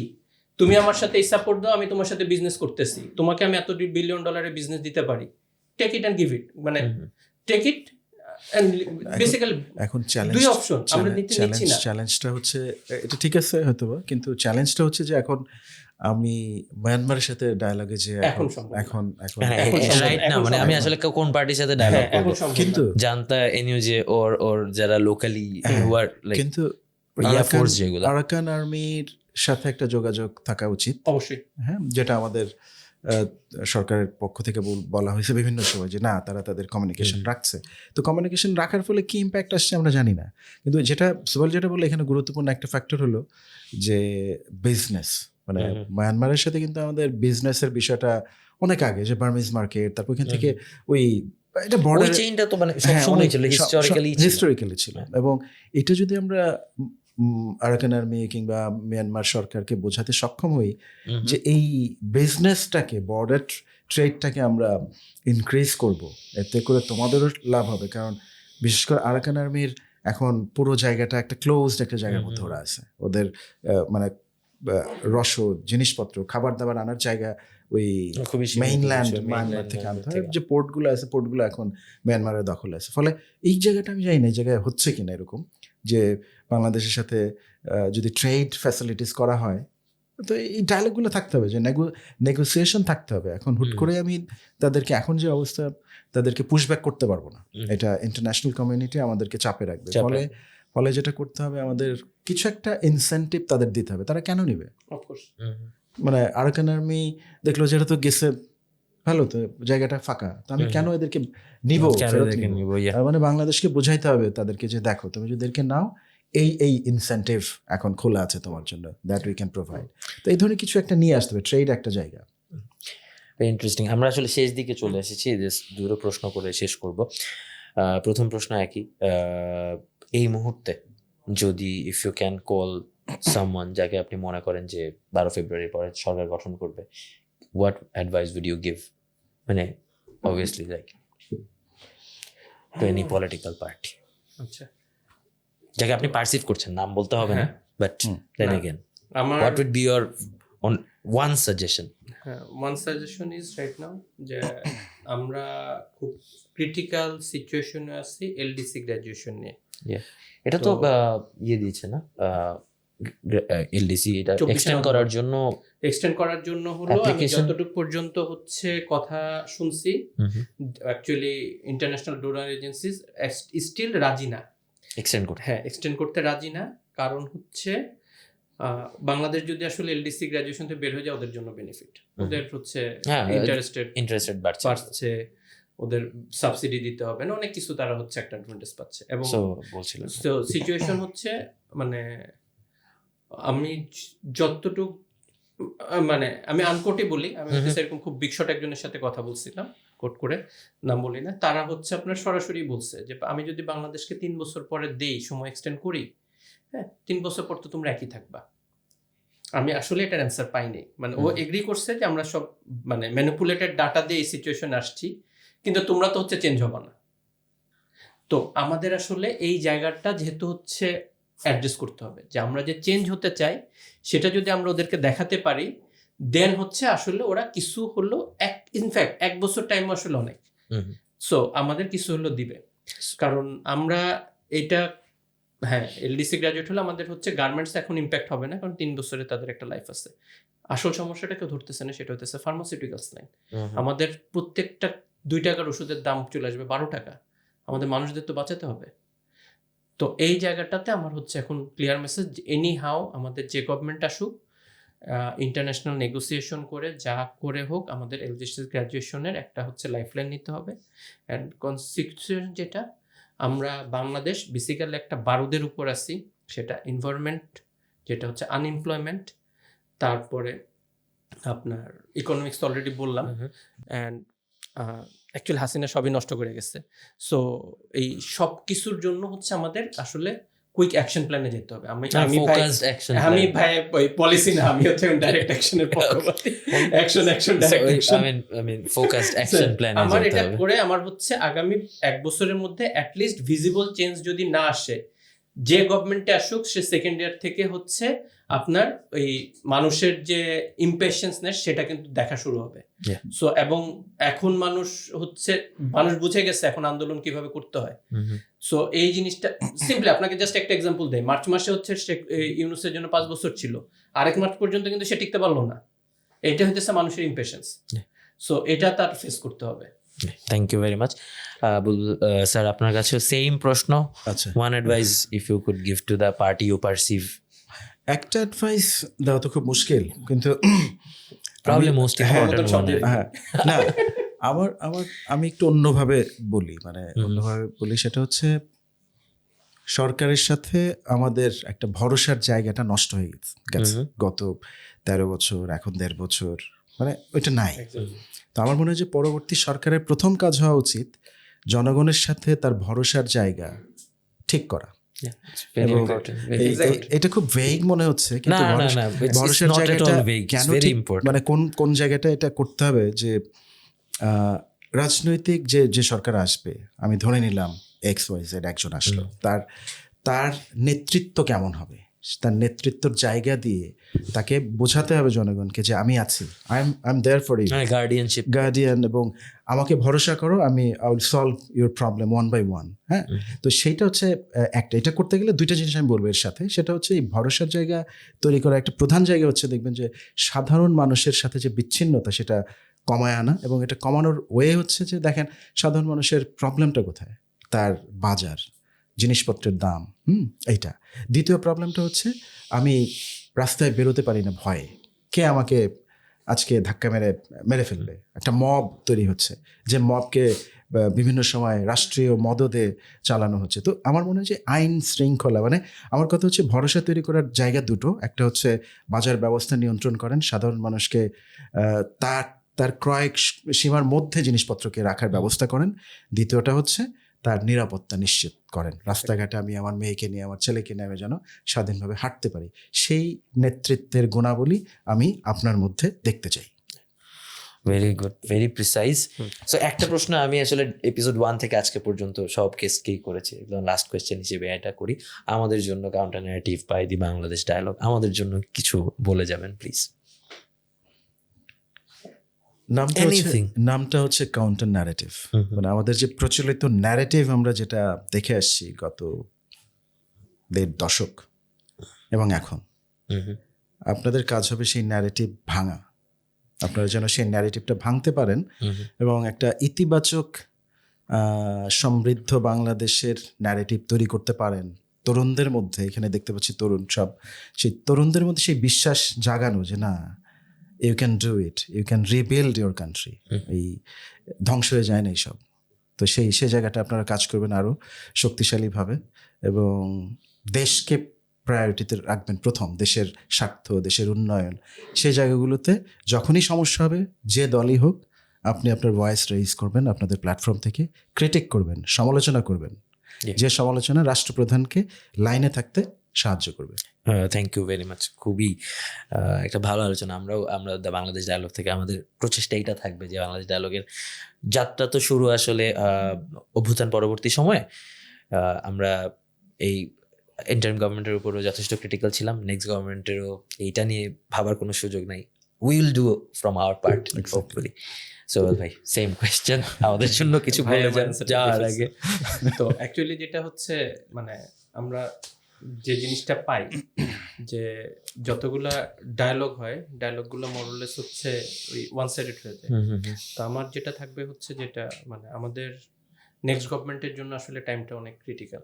সো আমরা এখান থেকে যেন হচ্ছে সাজেশন জেনারেট করতে পারি, এবং সেই সাজেশনটাকে আমাদের, এই যে ভাই যেটা বললেন যে আমাদের হচ্ছে গভর্নমেন্ট এন্ড মানুষের মধ্যে যোগাযোগ ব্যবস্থাটা যাতে কমায়, সো এরকম একটা জায়গা যদি করা যায়, লাইক আপনার এখান থেকে কিছু সাজেশন আসলো, সেটা যাতে গভর্নমেন্টের কাছ পর্যন্ত পৌঁছাতে পারে, এরকম একটা ব্যবস্থা করলে আসলে লাভ হবে। নাহলে আমরা যত কথাই বলি আসলে তো ইউজলেস।